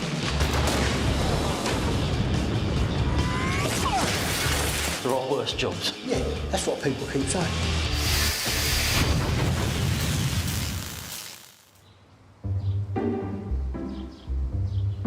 Bruce, you up there? Yeah. Here, have a look at this. You know, sometimes you don't know what's right under your nose. Sorting through old dusty boxes in the attic, I found something very special to me that I forgot I had. All this started through a guy that gave me an MP40 machine gun when I was 13 years old. Well, his name was Captain Peter Oil, right? And all this, everything I do now, started from this guy. Peter was actually at the Dunkirk evacuation. He was an old family friend, and it was his gift to me that ignited my interest in militaria. Sadly, he's no longer with us. This is a picture that he gave me all them years ago of the evacuation of Dunkirk 1940. But what I've never paid a lot of attention to is reading what was on the back. This actually describes exactly what happened. He remembers, arrived Dunkirk 29th of May at 10 a.m. after long convoy in Belgium. Boarded HMS Winchelsea Under fire from shore batteries, many killed by gunfire on the mile-long mole. It must have been horrendous, mate. The terror this guy must have gone through, but all that time I never realised what he'd done. In 1940, Hitler's new kind of warfare called Blitzkrieg takes Europe by storm.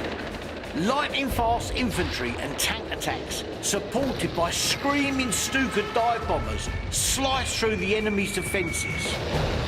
In just a matter of weeks, Belgium and the Netherlands surrender. 400,000 Allied soldiers are pushed back to the beaches of Dunkirk. Huddled in the dunes, they are now surrounded and outnumbered 2 to 1 by German troops. What followed was the miracle of Dunkirk. 338,000 Allied troops crammed into military and civilian boats, scrambled from Britain to evacuate them. That is something really, really special. Anniversary coming up as well. This stuff's becoming really valuable. Have you thought about selling that? I would never, ever, ever sell this, mate. That I'll always treasure.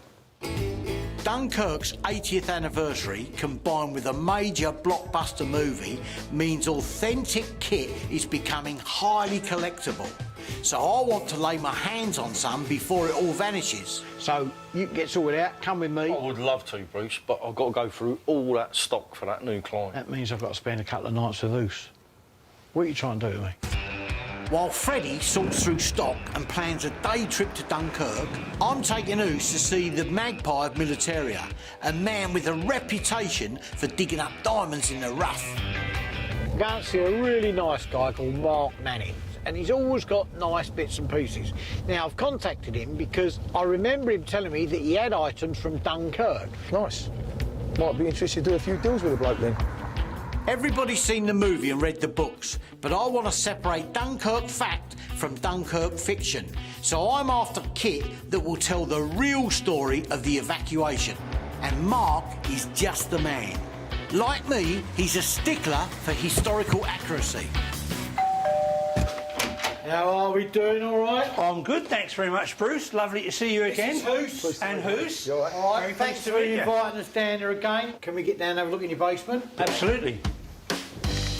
Mark's basement has everything I could hope for, except an air freshener. Proper there, it smells lovely in here. Smells like a church. Historic artefacts that show their age have added charm, but the rifle I'm about to see has more charm than I'd bargained for. This was recovered from the beach at Dunkirk. It's a Lee Enfield. Absolutely. Lee Enfield 303. Standard of the British Army at that time, 1940. The Navy insisted that the manpower was far more important than the weapons. You can imagine that if you threw 12 of these overboard, you could get an extra chap on the boat. This barnacle-encrusted rifle reminds me of the chaos of Dunkirk. Believe me, a soldier doesn't give up his gun easily. Winston Churchill had only been Prime Minister for 16 days when Britain was forced to launch what they called Operation Dynamo. The Navy doubted they could rescue more than 45,000 of the 400,000 men stranded at Dunkirk. They needed a miracle, and they got it. Churchill was under political pressure to negotiate a deal with Hitler, but thankfully the British Bulldog was having none of it. So, Mark, how would you know that this has come from Dunkirk? This didn't come from another collector. This came from a crab fisherman. The guys found it while they were pulling up crab. I got a deactivated one here we could use as a comparison. So there you go. This is exactly that gun before it went in the water. It looks like something from Davy Jones' locker, but people love artefacts that tell the real story. How much you asking for that? I think I can let you have that for £300. Listen, I mean, I'd like it, but you got to give me a bit off. 250? 250. Yeah? Yeah, 250 would be okay. 250, lovely. Okay, there you go. Good story to it as well. Who knows what this is worth, or what it will be worth one day? Sometimes you have to buy with your gut and your heart. Mate, look. What are these? They're German field telephones. Oh, right. Yeah, they're nice. There's another one here, look. Yeah, two. There you go, Oos.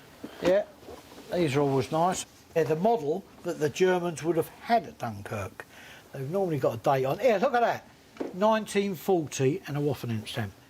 These two field telephones don't work, but if the twins can work their magic, I've got a client that will take them in a heartbeat. They're from the exact time of Dunkirk and would have been used by Blitzkrieg troops. They had special units that would be equipped with laying the telephone cable that went with these. They had very good communication systems. Blitzkrieg warfare wasn't just cutting edge in the use of troops and planes. German communications were ahead of their time. Wehrmacht commanders were free to make lightning decisions on the spot and were able to communicate those decisions at high speed. And trust me, it worked. French troops who had pompous generals sat in Paris would wait for days for dispatch riders to deliver their new orders. But by then it was too late, as the Germans had already made their move, helped by their trusty telephones. Yeah, they're nice. I mean, how much would these be? Well, a pair of them have got to be £300, Bruce. What about if I said 200 quid? Go have a little bit, little squeeze. It's a bit spiteful. 250, Bruce. 200, come on, 200. 200. Yeah, we can have a deal at 200. Cheers, mate. Lovely. Right, don't say I'll never buy you a mobile phone again. Lovely. I'll get the twins to bring these phones back to life, and these Blitzkrieg blowers will double in value. Can I have a look at these books here, Mark, yeah? The photograph albums. So this is the 9th Company Infantry Regiment 5. So this is a guy's diary. So they're all his personal photographs from where he served. And I would say this is probably after the Germans took France. Look, Notre Dame, Versailles. So it's a real bit of history. Look at that one with the badge on it. Dunkirk, 1940. Oh, let's have a look. Dunkirk, yeah, look, they're nice. These are actually postcards, and it's the aftermath of, obviously, the evacuation. For the British, Dunkirk was a brush with total disaster. The Germans, of course, were having a rare old time, though letting so many Allied troops get away would come back and haunt them. Look at that. Look, that's a little ship going up and down a river off of the Thames or somewhere, stranded on the beach. 200 or so Allied ships were sunk at Dunkirk. Countless tons of guns and ammunition were left behind. Many thousands of lives were lost. It was a shocking disaster. Churchill had to turn it into something else, something noble and defiant. So the role of the civilians and the little ships gained much more prominence in the newsreels. The truth is, for the most part, the little ships weren't manned by their owners, but by Navy personnel. But none of this diminishes the countless acts of extraordinary heroism and courage that took place in those few days. Listen, how much for these two, Mark? Well, they are unique. I really do think that, you know, there's £400 there. They're nice. I don't see them as 200 quid each. I'll give you 125 quid each. That's 250 quid for the two, on top of everything else. Come on, it's not bad. All right, come on then. We'll do that. There you go. We'll do that. We're doing well, mate. Mark proves once again that he has an eye for the rare and unique. I've never seen photos and postcards like this before. Mark, I'm over the moon with them bits and pieces. We'll pull the car around and get the bits. Now it's time to grab Freddie and head for France for more of those Dunkirk items. But first, I'll get the twins on the field telephones so I can get them sold.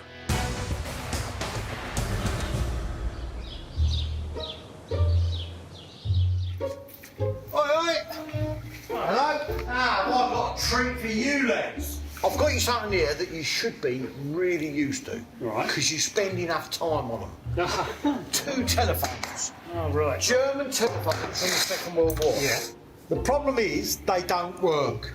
And I need you to fix them for me. Right? Well, it's electronics, Bruce. We don't know anything about electronics. Every time I phone this office, it's engaged. So you've got to be telephone expert. Yeah, use it. Now, if you can get these working, I've got somebody in mind that I want these to go to. Any questions, just give me a ring. Yeah. See you later. This is it, the famous beach of Dunkirk. But this place was hell on earth. What's this? From a German aircraft? Go on, give it a try. I've got to tell you, mate, that's awesome.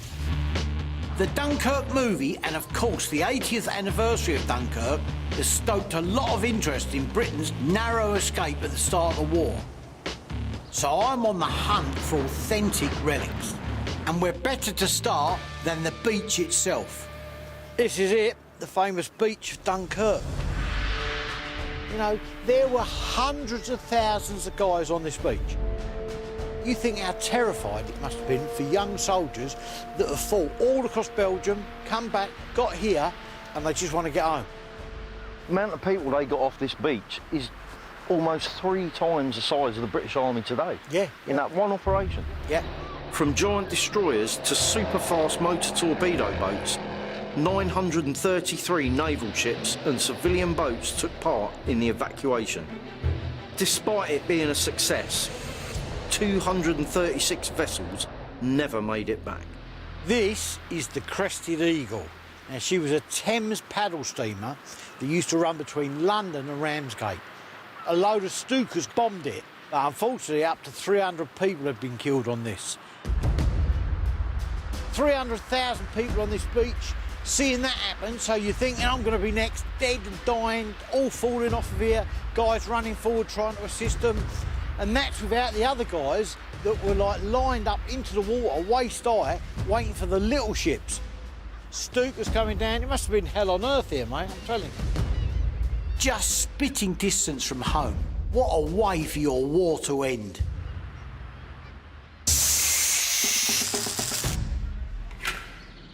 We better go on with these, I suppose. Yeah, I suppose we better. Bruce has left us with 2 kaput 1940 German Army field telephones. These Fieldfern Sprecher 33s would have been Wehrmacht's standard issue for German troops at Dunkirk. But it's the first time we've ever had to fix one. With no manual, we just have to open it up and try and work it out. Ah. Ooh. But this must be like a little generator here. Yeah. If you want to speak to someone on the other phone, you wind that handle and that makes the bell ring in the other phone. And then when they do the same from their end, it makes the bell ring in this one. Yeah.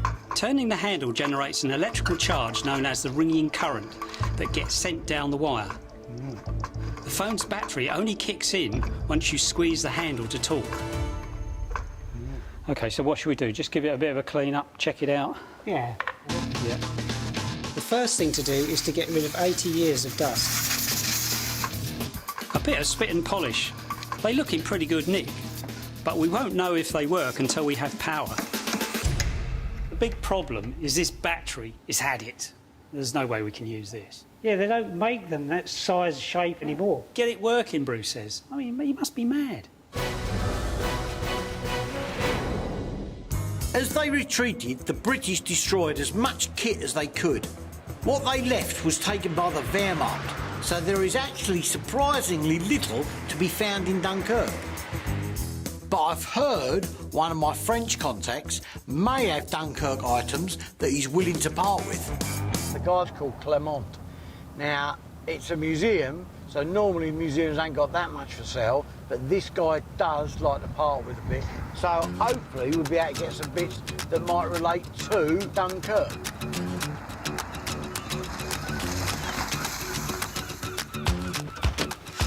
This is one of the biggest remaining Atlantic Wall defences there is. That is a big gun. Huge, isn't it?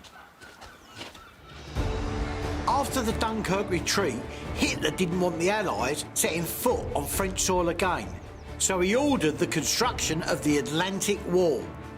Using slave labour, the Nazis built 1,670 miles of bunkers and fortifications from Norway to Spain. And the biggest sections were here, directly opposite Blighty. The entrance is down here. It's a huge, huge artillery bunker. It's just massive. Look at all the stuff in here. Wow. Look, this must be where the gun actually sat. That's massive. Apparently, they would throw shells over to Dover from here. I mean, look at the size of the thing here. Gives you an idea of the scale of the thing. Yeah. Look at the size of the charges going in there. It's as big as a person. They've got wonderful stuff in here. Come on, up here, quick. Recce, recce, recce. The museum is run by Clermont's wife, who inherited it from her stepfather, Claude. He bought the rundown battery from a farmer in the 1970s, did it up and stocked it full of Dunkirk kit. Shall we head off then? Yeah, all right, in a minute. It's awesome, this, mate. There are some wonderful Dunkirk items here. But of course, the stuff on display is not for dealing. So I head off to find Clermont in the treasure-filled back room in the bowels of the bunker. Freddie! In here. There you are. We found the gentleman. Nice to meet you. Nice to meet you. Big place. All right. We were hoping maybe you have items from Dunkirk. Yes, yeah, Yes? right. Yeah. Can we have a look? Yes, we Yeah? can look at that, yeah. Right, after you, sir. Yeah, there's loads of little goodies in here, mate. Look, swords, look. Panzerfaust, the Klein small one as well. Oh, hang on. Here. What's this? From a German aircraft? Yes, a part of plane, yes. Right. From here? Yes, Dunkirk, yes. Nice big bit of damage on there. Yeah, it looks like it's had a round go through it, doesn't it? Yeah, shot, yeah. Goring thought he could take out the British on the beaches, and I've got to stick up for the RAF here. They've had a lot of stick over the years about the fact that they weren't protecting the troops on the beach. Among the troops, there was a lot of bad feeling against the RAF, that they didn't do enough to help at Dunkirk. On the beaches, soldiers didn't see many RAF planes tackling the dreaded Luftwaffe. But that wasn't fair. The RAF were trying to hit the Luftwaffe before they even reached Dunkirk. And the RAF losses were horrific, with some squadrons almost wiped out. Many young airmen lost their lives. In actual fact, logs have proved now that they were engaging the enemy further inland. Trying to stop them actually getting to the beaches in the first place. It might look like scrap, but there were real young men in this plane, and the RAF one that shot it down. And for those that know their history, this is fascinating and moving. What would be the price of this? It's a unique piece. Yeah. So, if I said 200 euros? 250. 250 euros. Yeah, right. I'll live with that. Thank you, sir. Really interesting, that. I like that. Right, we're doing well here, then. Clermont comes up trumps here. A genuine piece of shut-up Luftwaffe plane. The fact it's from Dunkirk adds enormously to the potential value. All right, nice. He's got lovely little bits and pieces here, mate. That's American bazooka. Gators, yeah? What is that? Says exploder on the top. Yeah, British exploder, yeah. Look at that. Now, I don't use. that's interesting. Because the British, as they retreated back, they were blowing up bridges, structures, all kinds of things.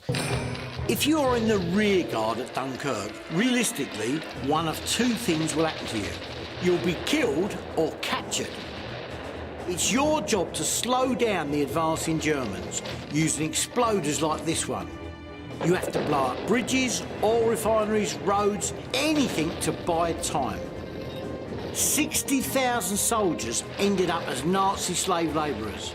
Many didn't see the end of the war, but this was not reported back home. The government, worried about morale, suppressed reports of what had happened to these forgotten heroes.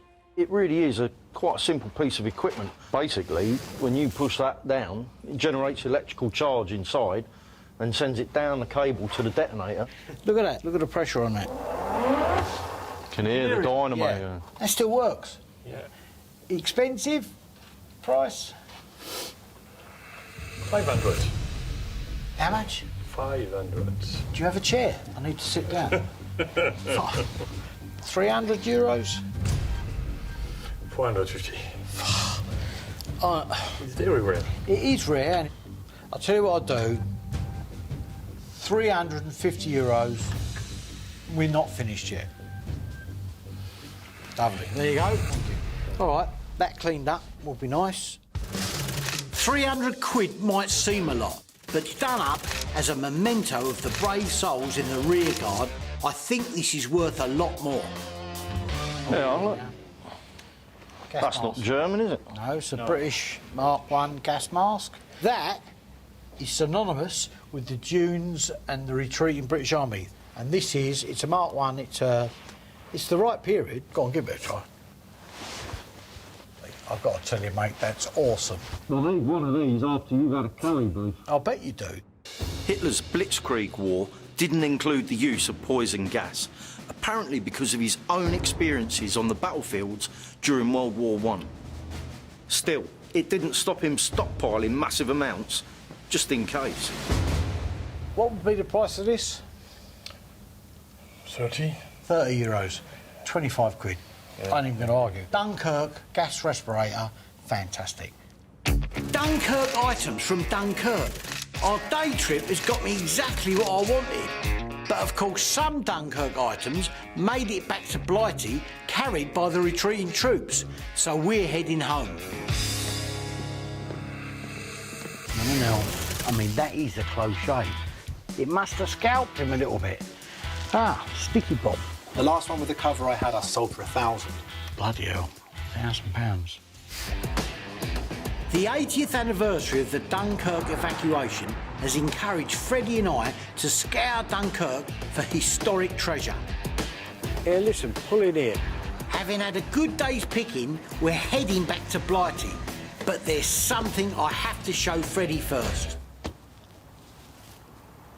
That's the mole over there, the East Mole. Yeah. Now that's where the Royal Navy and all the bigger ships that came over could moor up, because this was the area that they could have deep draft ships in to pick up the people trying to get away.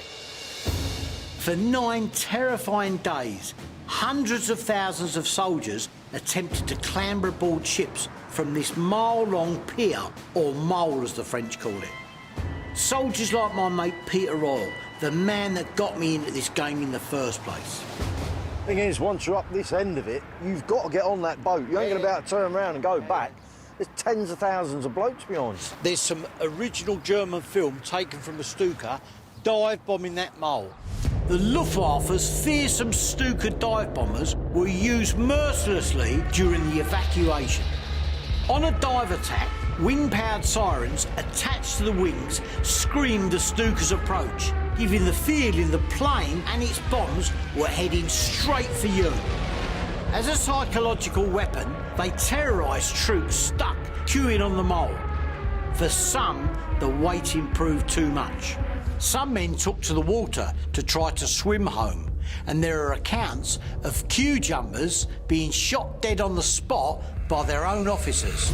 And if it hadn't been for that mole and the bravery of the guys and the Navy and the Air Force, we'd be talking German now. It's a bit of British history, mate. And with that, I think we should go and have a drink to the memory of them guys that never got off that mole. Yeah?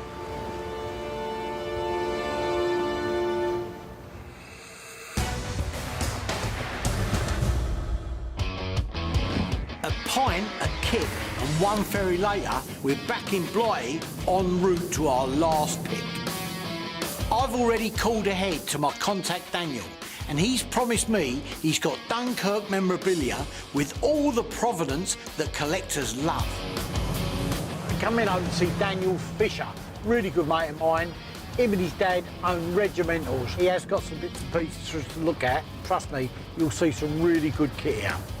Daniel is good at hunting down quirky smaller items, and as we go way back, I'm hoping he might part with some at mates' rates. Daniel, hello my friend, how are you, all right? Bruce, nice to see you again. And you, Hi Daniel, Freddie? nice to meet you. Oh, yeah, nice to see you. Listen, as per the phone call, you did say you got specific things that relate to Dunkirk. Yeah. Can we have a look round? Yeah, have a look round. I could easily get distracted here, but one of the Dunkirk items Daniel's put aside for me is helping to keep me focused. Have a look at that. I mean, Has that got provenance with it? Yeah, what's it saying there? I can't quite see it. If you look, it says a close shave on the beach, Dunkirk. No. That's really nice. I mean, that is a close shave. If he weren't bald, he is now. That's gone right the way through the top. It must have scalped him a little bit. I mean, you can see why that was taken home. That's the sort of thing you would take home as a souvenir. Though some brought souvenirs, for many, Dunkirk was something shameful they wanted to forget. Troops were fearful of what reception they were going to get back home. Just 25 years earlier in World War I, you were shot if you ran away in battle. Now a whole army had done it. So the troops were overwhelmed with surprise when they received a hero's welcome. Thousands of men and women gathered to cheer them in, treating them to biscuits and hot tea. What sort of price would that be, It's got to be $5.50. What do you reckon? That's a beautiful piece. Yeah, I think that's more than reasonable. Yeah, thank you, Daniel. That's great. Really appreciate that. At trade prices, I'll have to sit on this gem a while and watch the market grow. By then, I'll probably be too attached to sell it. Plenty of Arnhem helmets there and paratrooper stuff. Ah, sticky bomb. That's interesting. Yeah, look at that, Freddie. Seen one of these? It looks like a light bulb, but a sticky bomb is a hand grenade covered in glue. It's a terrible idea. One of the problems they had with it was it would actually stick to the blokes' uniforms more than it would the vehicles they were trying to attack. The majority of Britain's anti-tank guns have been lost at Dunkirk, and with the war raging, there wasn't the time or the money to replace them. It meant if Hitler did invade Britain, his tanks could go unmolested. The sticky bomb was the rather rushed solution. Despite not being that safe or reliable during testing, Churchill himself insisted production went ahead, as there was no other viable alternative. Packed with a paste-like concoction of nitroglycerin, you wouldn't find me using one.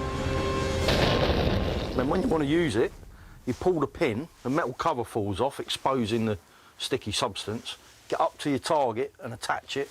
You pull the pin, you've got about 5 seconds to get out of the way. But a lot of the time, it just drop off because of the mud and dust on the vehicle. This isn't from Dunkirk, but was invented because of the evacuation. And for that reason, I want it. Have you ever had ones with the covers? The last one with the cover I had, I sold for £1,000. Bloody hell, £1,000. What would be the price of this one? I've only just got it. It's got to be $5.50. I didn't think it was that rare. $3.50? For trade, Bruce, I've known you a long time, $4.50. $4.50. Yeah, $4.50, aren't live with that. Lovely, thanks, Daniel, that's great. Another piece for the Dunkirk stockpile. It's a unique bit of British post-Dunkirk history. That's nice. It's interesting because you don't see these. Keep looking, see what else we can find. I want things that really could tell the story of Dunkirk in any way. I mean, anything else you could think of, Daniel? Yeah, well, I've got something really special. It's directly related to Dunkirk. It's a Luftwaffe promotion citation for a German Stuka pilot. Oh, right, OK. He was at Dunkirk, and he's been promoted from a senior NCO to a lieutenant or a lieutenant. It's facsimile signed by Hermann Göring as well. Right. And this guy destroyed 61 tanks and cargo ships in the Channel, including at Dunkirk. You're joking. Bloomin' hell. This piece of paper would be kept by the soldier or pilot to give them hard proof of their promotion. Hence, Göring's name on the bottom. Is that basically the history, yeah? Yeah, that's a history of what he did. He later went on to destroy a Russian U-boat in the Black Sea. Right, OK. And then was captured... He was a prisoner of war, but the most important thing was he was a Knight's Cross winner. Bloomin' hell.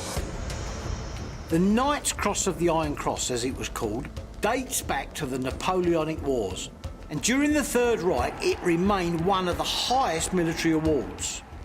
This little piece of paper really sums up the different meaning of Dunkirk to the Allies and the Nazis. While the British are licking their wounds, the Germans are handing out gongs. I like that. The man was at Dunkirk. He's obviously had a really interesting history, Knight's Cross holder. How much is that, Daniel? Yeah, promotion citations aren't expensive things, but he was a Knight's Cross winner. It's got to be £250. I ain't even going to argue with that. I think that's really cool. Daniel, I'll have that. Thank you very much. I'm really happy with that. That's good. A direct link to Dunkirk. If I can find the right collector of Luftwaffe kit with a taste for Dunkirk, I can easily add a few quid to that price. Thanks, mate. Much appreciated. I would shake your hand, but as always, I'm loaded up properly. OK, we'll be in touch, mate, all right? Yeah, Many thanks. No problem. Cheers, Daniel. Shut up.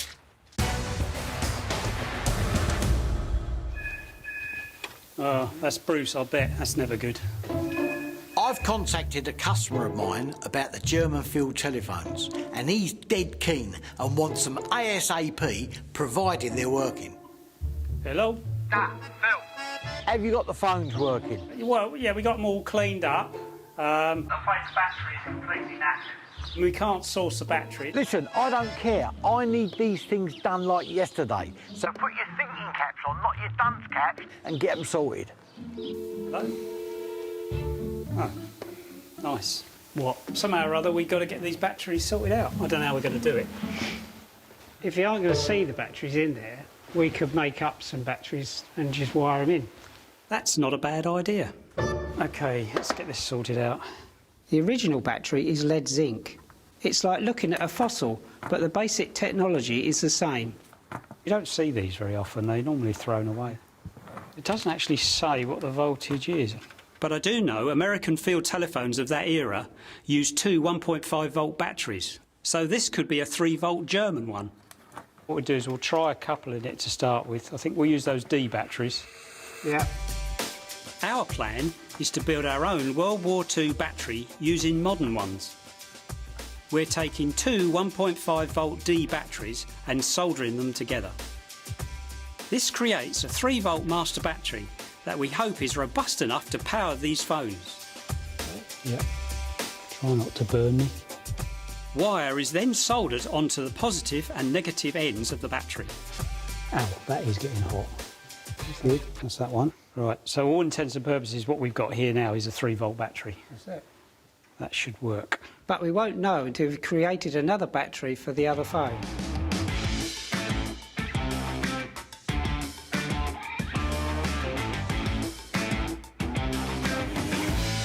Now, with the two batteries fitted, we connect the two phones using copper wire. OK. Right, moment of truth then. You should be able to wind that handle, and this one should ring. All right? Ready? Yep, go for it. Well, I am absolutely staggered. That's brilliant. I wonder if this one works the other way. Shall we try it? Ready? Yep. There you go. Yes. Yeah. That's amazing. I suppose the next thing is to see if we can actually hear each other. The phone's mouthpiece will turn my voice into electrical currents that will be sent down the wire into a receiver on the other phone. It then converts them back into sound waves that we can hear. Go on then. Can you hear me now? That's amazing. That's really good. You could play for hours with these, couldn't you? That's our first field telephone fix, so we're happy with that. Perfect. Aha! Guten Tag. Hi, Bruce. This is awesome, mate. You can feel the power, like, just driving it. In amongst buying up my rare Dunkirk items, I've tasked the twins with fixing up a lovely pair of German field telephones for a buyer. I think he's coming, he's coming. Hello? Aha! Guten Tag. Hi, Bruce. How you doing? Oh, they work well. What do you do? Just put the battery in them or what? Yeah, battery, give it clean up. Bit of a polish and clean terminals, and they're fine. I must say, they look very, very good. Listen, come down. You two are useless at hide and seek. Just come down here. Well done. No, fine. They work lovely, don't they? Yeah. We've polished all the cases, look. OK. Done them all nice. They haven't worked for 70 years. I paid 200 nicker for these. Now they're working, I'll let my client know and offer them for 400. That should cover the twins' labour and put a little bit in Bruce's pocket. Wrap them up. I've got to go and get some stuff sorted out. Well done, chaps. How much further we got to go? Honestly, it's not much further. We're nearly there. It's been such a busy week buying up Dunkirk kit. Wife Sue has arranged a day out to help me relax. I've been watching you getting into your Dunkirk stuff, and I think that you're going to really like this. Is it down there? Yeah. That's an MTB boat, isn't it? It certainly is. Motor torpedo boat. Only one. Can we go and have a look on board? You're going out in it. We're going on it? Yes, we're going on it. I want to buy it. You can't buy it. Our pond's not big enough. I you want can it. have a ride on the North Sea in it. Well done, mate. Well done. I really appreciate it. That's really Good. nice. At this second in time, I don't know who I love more, the wife or the boat. Oh, I've got to get on it. All right, let's go, let's go. Come on. Hello, Richard. This is my husband, Bruce. Richard, I can't contain my excitement. I've got to be honest with you, this is like a dream come true for me. The MTB was the Ferrari of the British Navy, hunting down Kriegsmarine craft using stealth 3,300 horsepower engines and two 18-inch torpedoes. And custodian Richard is in the enviable position of having restored this one of the last surviving MTBs. This is MTB 102. It was the first of the modern torpedo boats. Right. The boat was at Dunkirk in 1940. So this one was actually at Dunkirk, yeah? This was actually at Dunkirk. Oh, just. Once I get on there, you won't get me off. You'll have to prize me off. Permission to come aboard, sir? Yes, certainly. Lovely. After you, Sue.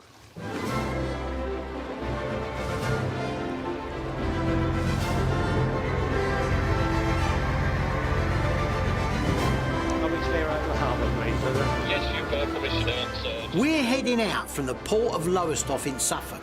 In World War II, it was a naval base, sending ships out to fight the U-boats. I can't wait till you open this thing up. I'm so excited. We couldn't have picked a better day for it. Look, it's awesome.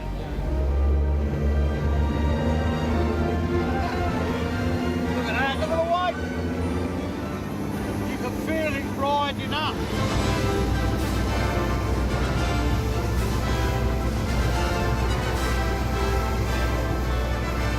This MTB boat has a top speed of 48 knots.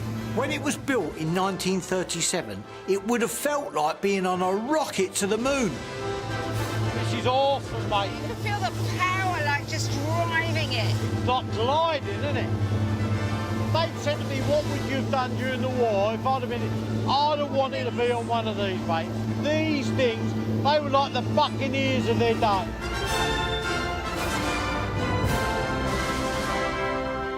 So, Richard, how many trips did this make over to Dunkirk? We do know for certain it did 7. And were they picking up people off the beaches? Oh, the first time they went over, yes, they did try that. But then HMS Keith was bombed. HMS Keith was the ship that had Admiral Wake Walker's headquarters on board. He was in the middle of commanding the evacuation and was now in desperate need for a new office. The nearest boat was MTB 102. From then on, 102 was virtually the flagship of Rear Admiral Wake Walker at Dunkirk. And these small craft didn't carry Admiral's flags. And so one of the crew made a Rear Admiral's flag out of an Admiralty dishcloth. And so for the last 3 days of the evacuation, 102 was running in and out of Dunkirk Harbour with an Admiralty dishcloth at the masthead. And we still have it. You've got the flag? We've got the flag. No, I've got it here. Is that it? Well, look at that. That's an incredible relic. Isn't that? That's fantastic, mate. Richard, I'm staggered that you've given it to me. No way. I don't suppose it can be bought. You can have it if you can walk home from here. No. Well, if you don't ask, you don't get. So, Richard, have you got the other thing that I asked you for? Oh, Yeah. wonderful, good man. Bruce, I thought this was rather appropriate that you might like to mark the occasion. That's a very, very nice thought. It's right that we do this. After visiting places where it happened, reading more about it, coming on this boat, right? I can't help but emphasise that people should know more about Dunkirk. You think about the airmen, the seamen, the soldiers, the civilians that did get back, but then think about the tens of thousands that didn't get back. This is to the memory of the guys that didn't get back. And I want people to understand that even today, all these years later, their memory is not forgotten. Yes. Right, you ready then? Yeah.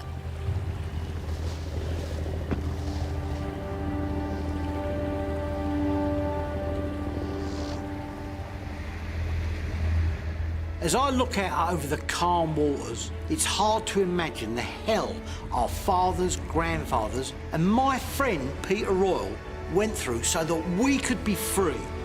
Dunkirk was a miracle. We may have retreated, but only to come back stronger.